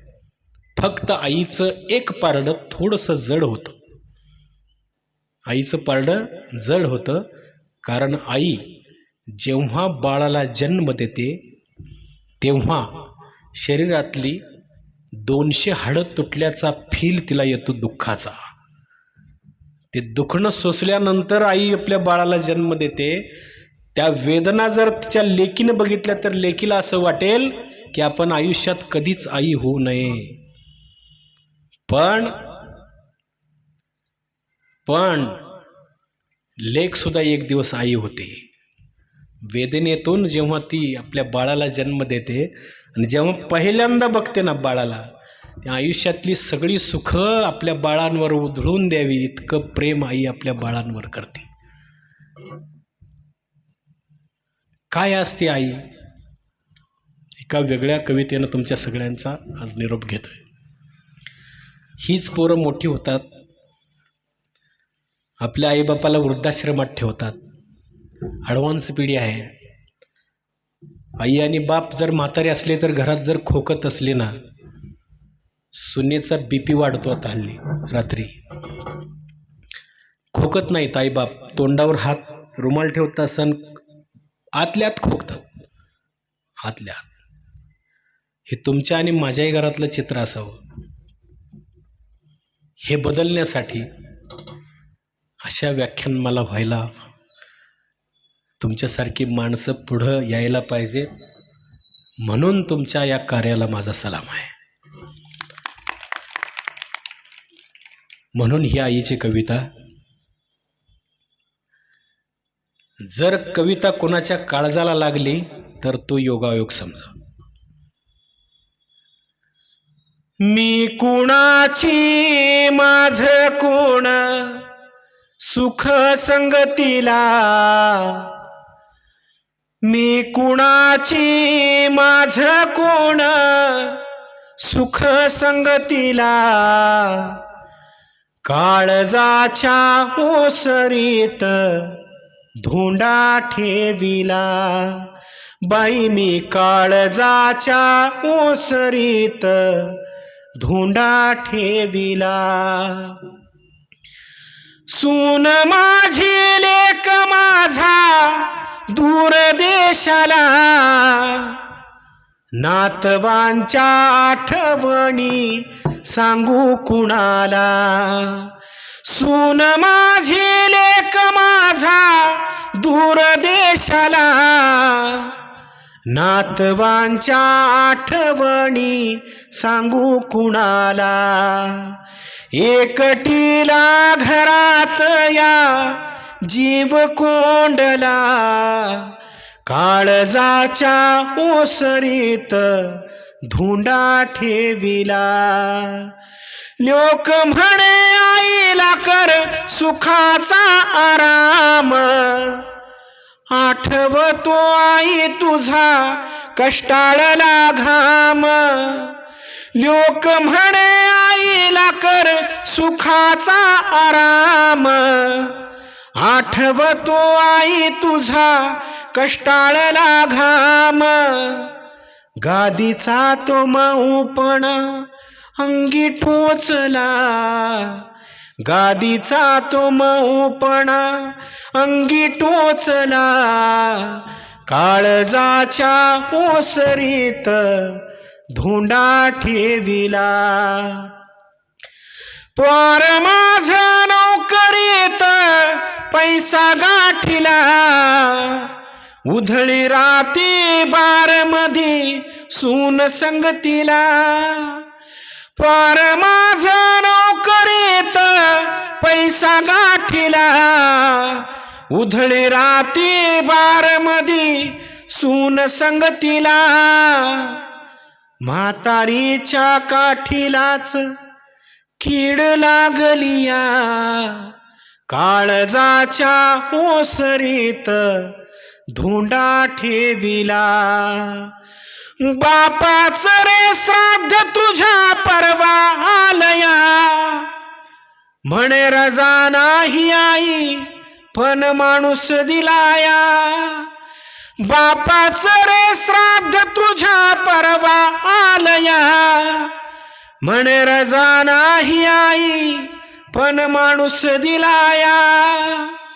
कॅमेरा शूटिंगचा घेऊन माणूस आलाया, काळजाच्या ओसरीत धोंडा ठेविला. अंतरिक इच्छा माझी बाळा एक ऐक, मरताना शिकाळीला हवा तूच लेक. आंतरिक इच्छा माझी बाळा एक ऐक, मरताना शिकाळीला हवा तूच लेक. खांदेकरी माझे तूच लाभ वाटेला, खांदेकरी माझे तूच लाभ वाटेला. गोड घास जेवू घाल साऱ्या पंक्तीला. मी कुणाची माझ कोण सुख संगतीला, काळजाच्या ओसरीत धोंडा ठेविला. धन्यवाद रमजान. गेली 1.5-2 तास अतिशय तन्मयतेनं आपण सर्वजण आस्वाद घेत आहात. शेवटची 5 मिनिटं, शेवटची 5 मिनिटं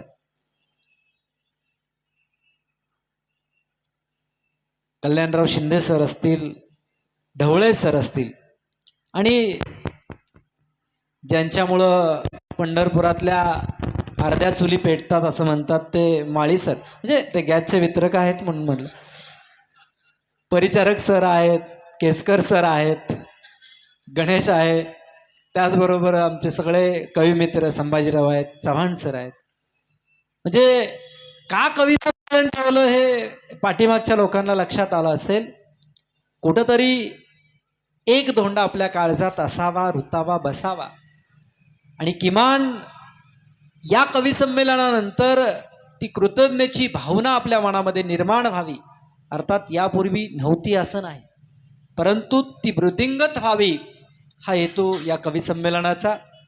या कवी संमेलनासाठी ज्यांनी साऊंड सिस्टीम दिलेली आहे त्यांचा आपण जोरदार टाळ्या वाजवून कौतुक करूया. बऱ्याच ठिकाणी असं होतं कुई टुई काही वाजतं, त्यामुळं कविता कुठंपर्यंत पोचावी काहीच कळत नाही आहे. पण एकदाही कसलाही व्यत्यय आला नाही, निश्चितपणानं त्यांच्यासाठी आपण जोरदार टाळ्या वाजवूया. आणि तुम्हा रसिकांसाठी की बरेच कवी संमेलन आम्ही केले, पण तुमच्यासारखी अतिशय जबरदस्त दाद आजपर्यंत कुठल्याच कवी संमेलनात मिळाली नाही, असं आम्ही सगळीकडे म्हणतच असतो. तर या अशा सगळ्या वातावरणात महत्वाची गोष्ट म्हणजे कुणी हात वर केला नाही. सरांनी केला, ते अध्यक्ष असल्यामुळं त्यांचा हात आम्ही अतिशय खेळीमेळीच्या वातावरणात हे कवी संमेलन पार पडलं. मी अध्यक्षांना विनंती करतो की त्यांनी व्यासपीठावरती यावं आणि आपलं मनोगत व्यक्त करावं. आमचे मित्र अंकुशजी गाजरे खूप सुंदर सूत्रसंचलन त्यांनी केलं. धनाज सरांनी प्रास्ताविक स्वागत केलं. कल्याणराव शिंदे सर आहेत. ही तळमळ खरं तर या माणसाची आहे की हे लोक यायला पाहिजेत. आज रिटायर होऊन 4 वर्ष झाले आणि बेफान 2 वर्ष काय, पण ते उत्साह भरपूर आहे. नमस्कार. खरं तर सभा संकेत आहे म्हणून अध्यक्षांनी बोलायचं असतं. मला वाटतं प्राचार्य शिवाजीराव भोसले एकदा अध्यक्षाच्या भूमिकेबद्दल म्हणाले होते की स्टेजवर अध्यक्ष का असतो तर वक्त्याला एकटं वाटू नये म्हणून त्याला कुणीतरी असावं म्हणून आहे. आणि म्हणून अध्यक्ष निर्वाचित केला जातो. निर्वाचित म्हणजे त्याची वाचा काढली जाते असा त्याचा अर्थ आहे. पण आज 2 शब्द बोलले पाहिजे. खरं तर मी बोलणं म्हणजे मला अगदी मनापासून सुनील सर वाटतं की हे पातक आहे. आणि पाडगावकरांची कविता आहे, प्रेम कधी तराजूत तोलू नये आणि पंचरत्न कविता सादर करताना केल्यानंतर आपण यामध्ये बोलू नये. आणि आज म्हणजे सगळे पदाधिकारी तुमची नावं इथं घेण्याचं आता माझं प्रयोजन नाही, कारण वेळ बराच झालेला आहे. त्यामुळं तुम्हाला मी पंचरत्नच असे या ठिकाणी म्हणणार आहे. अहो, गडकरींनी म्हटलंय की काव्य करणे जित्या जीवाचे जातिवंत जगणे आहे. ते जातिवंत जगणे कसं आहे हे तुम्ही या ठिकाणी पाहिलंय. आज मुल्ला सरांचं भेटणारं काव्य असेल, महाराजांचं काव्य असेल, इथं करताना आपण काय माहिती का, म्हणजे वर्गात मी शिकवताना असं म्हणायचं भाषेचा विद्यार्थी आहे म्हणून, अरे जी जात तुम्ही लक्षात ठेवली पाहिजे, शब्दाच्या जाती त्या तुम्ही लक्षात ठेवत नाही, आणि जी जात विसरायला पाहिजे ती जात मात्र तुम्ही सतत लक्षात ठेवता. आज मुल्ला सर आहेत म्हणून सांगतो की कविता कसा परिणाम करते. त्यात 4च ओळी आहेत, कदाचित माहीत असतील. त्याने असं म्हटलंय, गर्दीत ब्राह्मणांच्या दर्गा भरून गेला, गर्दीत ब्राह्मणांच्या दर्गा भरून गेला आणि वाचण्यास गीता सच्चा पठाण गेला. हे आदर्शवाद वाटेल, पण मला असं वाटतं असा विचार करत करत आपण गेलो तर समाजामध्ये आज पावलोपावली तू या जातीचा आहे, तू या धर्माचा आहे, हे असे कवी काही कलाकार आहेत ना, यांनी समाजापुढे गेलं तर खऱ्या अर्थानं ज्याला कौमी एकता ही म्हणतो ही आली पाहिजे. आज सर मगाशी तुम्ही म्हणाला ते बरोबर आहे की काव्य म्हणजे विंदा करंदीकरांनी म्हटलंय, आणि ज्याला मनाला कुबड नसेल ते यात वाईट म्हणणार नाही. त्यांनी काय म्हणलंय की कविता ही चक्क कपडे काढून भोगली पाहिजे, असं विंदा करंदीकरांचं वाक्य आहे. शांता शेळकेने तर म्हटलंय की कवी हा गौंडी असतो, तो बांधकाम करत करत जातो, अचानक खिडकी दिसते, प्रकाश त्याला दिसतो आणि खोली लख्ख प्रकाशमान होते आणि तेव्हा कविता साकार होते. अशी आपण या ठिकाणी कविता बघितली आहे. मला हेही आठवतं सर, संजीवनी बोकेलांनी म्हटलंय की कवीमध्ये काय आहे, एक संवेदन असते. म्हणजे ज्यानं देहाचा रेनकोट केला असेल त्याला कविता कळत नाही, कविता करायला येत नाही आहे. त्याने असं म्हटलंय की संवेदनाच्या बाणाची टोकं ही जेव्हा वर वळतात तेव्हा होतात जखमा आणि आत वळते तेव्हा होते कविता. अशा कितीतरी गोष्टी या ठिकाणी सांगता येतील. सर, आपण ज्या कविता हा आविष्कार केलाय ना, या दुर्बोधपणा कुठेही नाही आहे. आज हास्य होतं, आज आमचे डोळे नकळत पाणावले होते. आणि मला माहीत नाही, बासी मर्डेकरांनी म्हटलं होतं की भावनेला होऊ दे गा शास्त्र काट्याची कसोटी. पण कदाचित त्यांनीच असं म्हणून ठेवलं असेल आणि या पंचरत्नांना लागू पडताच की शब्द असावे साधे भोळे, अर्थ त्यातले स्पष्ट दिसावे. मला सांगा, कुणाची कविता अस्पष्ट वाटली? कुणाची कविता तुम्हाला दुर्बोध वाटली? कुणाचीच नाही आहे. शब्द असावे साधे भोळे, अर्थ त्यातले स्पष्ट दिसावे, ना दावावी उगाच कसरत, भिंगाविणही सर्व कळावे.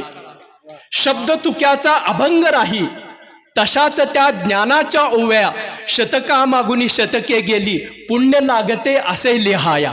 हे पुण्यवान माणसं आहेत या ठिकाणी आणि आपण सगळे पुण्यवान आहेत इथं. म्हणून इतके चांगलं हे काव्यसंमेलन या ठिकाणी झालेलं आहे. आणि सर, मगाशी तुम्ही म्हणाला 9 वाजले वगैरे बऱ्याच गोष्टी आहेत. मी विडंबनकार आहे आणि भारतात पहिली विडंबन PhD करण्याचा मान मला आहे. त्यामुळं नवरा बायको वगैरे अशा अनेक मी कविता विडंबनं केलीत. आज वेळ झालाय, नको वाटतंय तसं हे करायला. पण काही व्यावहारिक शाप असतात आपल्याला. पण आपल्यासारख्या कविता ऐकणं हा मधुर उशाप असतो. त्यामुळं वेळ कसा जातो हे या ठिकाणी नक्कीच कळत नाही सर. पण 1-2 मिनटं फक्त तुमचा घेतो, म्हणत असाल तुम्ही तर. नाही घ्या सर, भरपूर वेळ आहे. नाही, भरपूर वेळ हा तुमचा मनाचा विनय आहे. म्हणजे आमचे मिराजदार सर एकदा म्हणाले होते की असे एका व्याख्यात्याला बोलवलं होतं, तो बराच बोलत होता, कंटाळे लोक, आणि एकाने पिस्तूल त्याच्याकडे रोखून बघत होता इकडं. आमच्या लोकांना सगळ्यांना माहीत आहे. ते घाबरून गेले, नाही लवकर संपवतो. तेव्हा ते म्हणाले, तुम्ही नाही, तुमचं चालू द्या, ज्यांनी तुम्हाला बोलवलं त्याला बघतोय मी. असं होऊ नये माझ्या बाबतीत. नेमका मी पंढरपूरचा आहे. तर विडंबन हे सुद्धा एक काव्य आहे, पण ते विकृती नाही आहे, ती कृती आहे. विश्वामित्राने सृष्टीला प्रतिसृष्टी निर्माण केली, तसं ते विडंबन आहे. आणि पुलंने असं म्हटलंय, जीवनात ज्याला सुसंगती कळते त्याला विसंगती कळत असते. आपल्याला बालपणीचे कविता आठवत असेल आणि सगळ्यांनी ती कविता अभ्यासली असेल. खरं तर थोडंसं माफ करा, मी अभ्यासणे हा शब्द चुकीचा वापरतो. कवितेचा अभ्यास करायचा नसतो, कवितेचा आस्वाद घ्यायचा असतो, म्हणून म्हणलं. ती कविता कुठली आहे? गाऊन म्हणतो, गह पाटलांची. देवा तुझे किती सुंदर आकाश, सुंदर प्रकाश सूर्य देतो. ही आपली बालपणीची कविता. आज सगळीकडे प्रदूषण हे सगळं दिसतंय आणि तो बालक काय म्हणतोय बघा, देवा तुझे किती धुरांचे आकाश, कुठे छान श्वास घेता येतो, उंच इमारती उंचाले मनोरे. चंद्र, आज बघा चंद्र इथं आहे, आपल्याला दिसतोय इथं. म्हणजे खरं तर सर आज काय माहिती का, मला एक ओळ आठवली. वसंत ऋतू, आता वसंत ऋतू येऊ घातलाय, पण आपल्या आगमनाने वसंत ऋतू आजच आला इथं. वसंत ऋतू तो रम्य वनहिते, पक्षी इथं पक्षी आहेत, झोपलेत आत्ता पक्षी आणि कविराय. तुम्हीच सांगा रसिका, आता आणखी हवे काय? हा, उंच इमारती उंचाले मनोरे, चंद्र सूर्य तारे सांग कोठे, राहिली न बाग कुंडीतच फुले, पाहतो आम्ही मुले देवा तुझी. ऐकतो टीव्हीत सुरसंगीताचे, गाणे निर्झराचे नाही ठावे. आणि तो बालक म्हणतो, आमचा इंग्रजीतला वर्ड्सवर्थ एक ओळ लिहिली आहे, child is father of the man, असं म्हटलंय त्यांनी. 4-5 ओळी आहेत, त्या मी सगळ्या सांगत नाही. म्हणजे लहान मूल मोठ्या माणसाचा बाप असतं आणि ते शेवटी म्हणतं मूल, ऐक आम्हासाठी, परमेश्वराला म्हणतं, ऐक आम्हासाठी ठेव एक वर्ग, भेटवी निसर्ग त्यात तुझा, भेटवी निसर्ग त्यात तुझा. सर, आज अध्यक्ष म्हणून मला आपण बोलवलं, कल्याणराव सगळ्यांनीच, मी नावं घेत नाही. आज खरंच सांगतो, अध्यक्ष जरी असलो तरी मी या श्रोत्यांचाच भाग आहे, म्हणून माझ्या या अध्यक्षाचं शेवट कवी आरती प्रभू त्यांनी 2 ओळी म्हणल्यात, ते थोडंसं प्रथम पुरुष द्वितीय पुरुष बदल करून म्हणतो या ठिकाणी की अखेरच्या दिनी म्हणतो इतके. खरं तर हे रवींद्रनाथ टागोरने सुद्धा म्हटलंय, अखेरच्या क्षणी इतके सांगून जावे काही, जे पाहिले जे ऐकले त्याला उपमा नाही. आणि बोले अखेरचे मी, हे सगळ्यांचं मी इथं, बोले अखेरचे मी आलो इथे रिकामा. काय कोण कवी आहेत काय आहे कुणालाच माहीत नव्हतं. बोले अखेरचे मी आलो इथे रिकामा, सप्रेम द्या निरोप बहरून जात आहे, बहरून जात आहे. सर धन्यवाद, धन्यवाद, मनापासून धन्यवाद सर. मनपूर्वक धन्यवाद सर. खरं तर या कवी संमेलनाची सुरुवात एका सुंदर अशा प्रेमानं झाली आणि या कवी संमेलनाची शेवट एक अंतर्मुख करून आम्हा सर्व पंढरपूरकरांना आपण गेला. रमजान मुल्ला सरांच्या त्या गोड आवाजानं खरंच आमच्या काळजाला पाझर फुटला. जवंजाळ सरांच्या शिट्टीनं एक आम्ही खळखळून हसलो.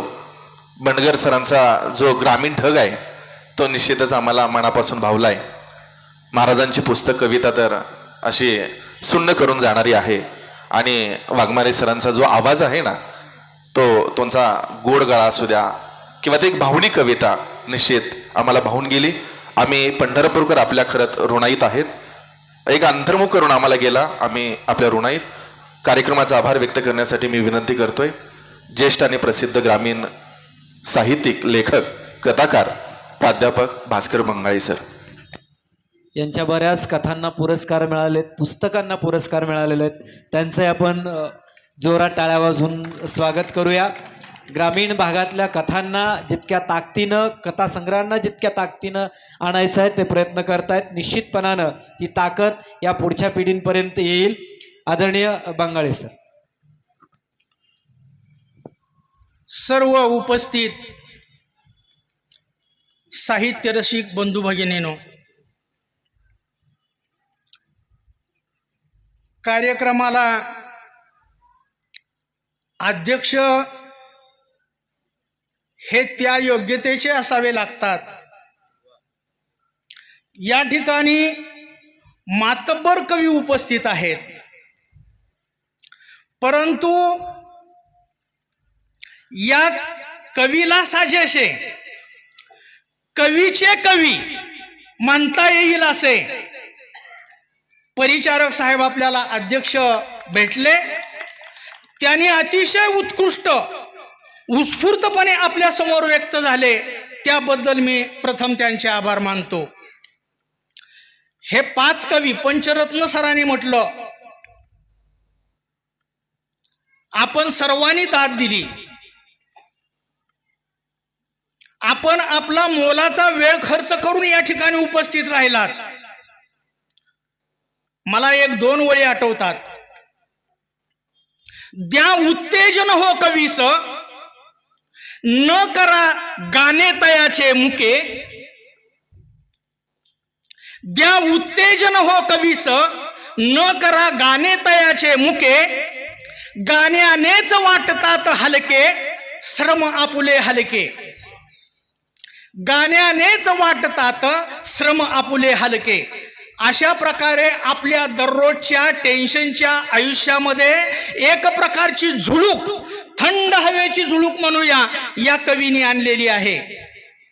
प्रथम मी या ठिकाणी या सर्व बाबींचं आयोजन करणारे महाराष्ट्र साहित्य परिषदेचे सोलापूर जिल्ह्याचे प्रतिनिधी कल्याणराव शिंदे, या परिषदेचे अध्यक्ष माझे सहकारी सिद्धार्थ ढवळे सर, या सर्वांना प्रेरणा देणारे कार्याध्यक्ष अशोक माळी सर यांचे आभार मानतो. त्याचप्रमाणे या ठिकाणी जे 5 कवी आलेले आहेत, प्रथम रमजान मुल्ला सर सांगलीहून आलेत, सुनील जवंजाळ सर नाझऱ्याहून आलेत, शिवाजी बंडगर सर सांगोल्याहून आलेत, सूर्याजी भोसले आपल्या पंढरपूरचे आहेत आणि प्रेमकुमार वाघमारे हेही सांगोल्याहून आलेले आहेत. अशा या पंचरत्न कवींनी आपला अतिशय मोलाचा वेळ देऊन आपल्याला अतिशय हृदयापर्यंत पोहोचवून आपल्याला माणूस म्हणून जगण्याची एक ऊर्जा दिलेली आहे. मग ती सासू सुनेचं नातं असेल किंवा घरात आपण कसं वागावं, समाजात कसं वागावं, याची एक प्रकारची प्रेरणा त्यांनी दिलेली आहे. या सर्व कवींचं मी मनापासून आभार मानतो. त्याचप्रमाणे आपण त्यांनीच सांगितलं आता की इतका दाद देणारा प्रेक्षक वर्ग, श्रोता वर्ग आम्ही अतिशय क्वचितच अनुभवतो. आपल्या या पंढरपूरच्या सर्व श्रोत्यांचे मनपूर्वक आभार मानतो. आणि महत्त्वाची सूचना, उद्या या ठिकाणी कैलाश करांडे यांच्या अध्यक्षतेखाली जयवंत आवटे सांगलीचे कथाकथनकार येणार आहेत. त्यांच्या कार्यक्रमाचा आस्वाद घ्यायला आपण विसरू नका. वेळेतला वेळ काढून या कार्यक्रमाचा आपण आस्वाद घ्यावा अशी मी विनंती करतो. आणि संयोजकाच्या परवानगीने आजचा कार्यक्रम समाप्त झाला असे जाहीर करतो. एकच ओळ बरं का, सर म्हणले की कवितांची अतिशय कवितांमुळं त्या रसिकांच्या मनामध्ये एक गार वारा, झुळूक वगैरे अशी काहीतरी निर्माण झाली. निश्चितपणाने आता ही झुळूक घेऊन घरी जावा, घरी वादळ वाट बघत आहे. थँक्यू.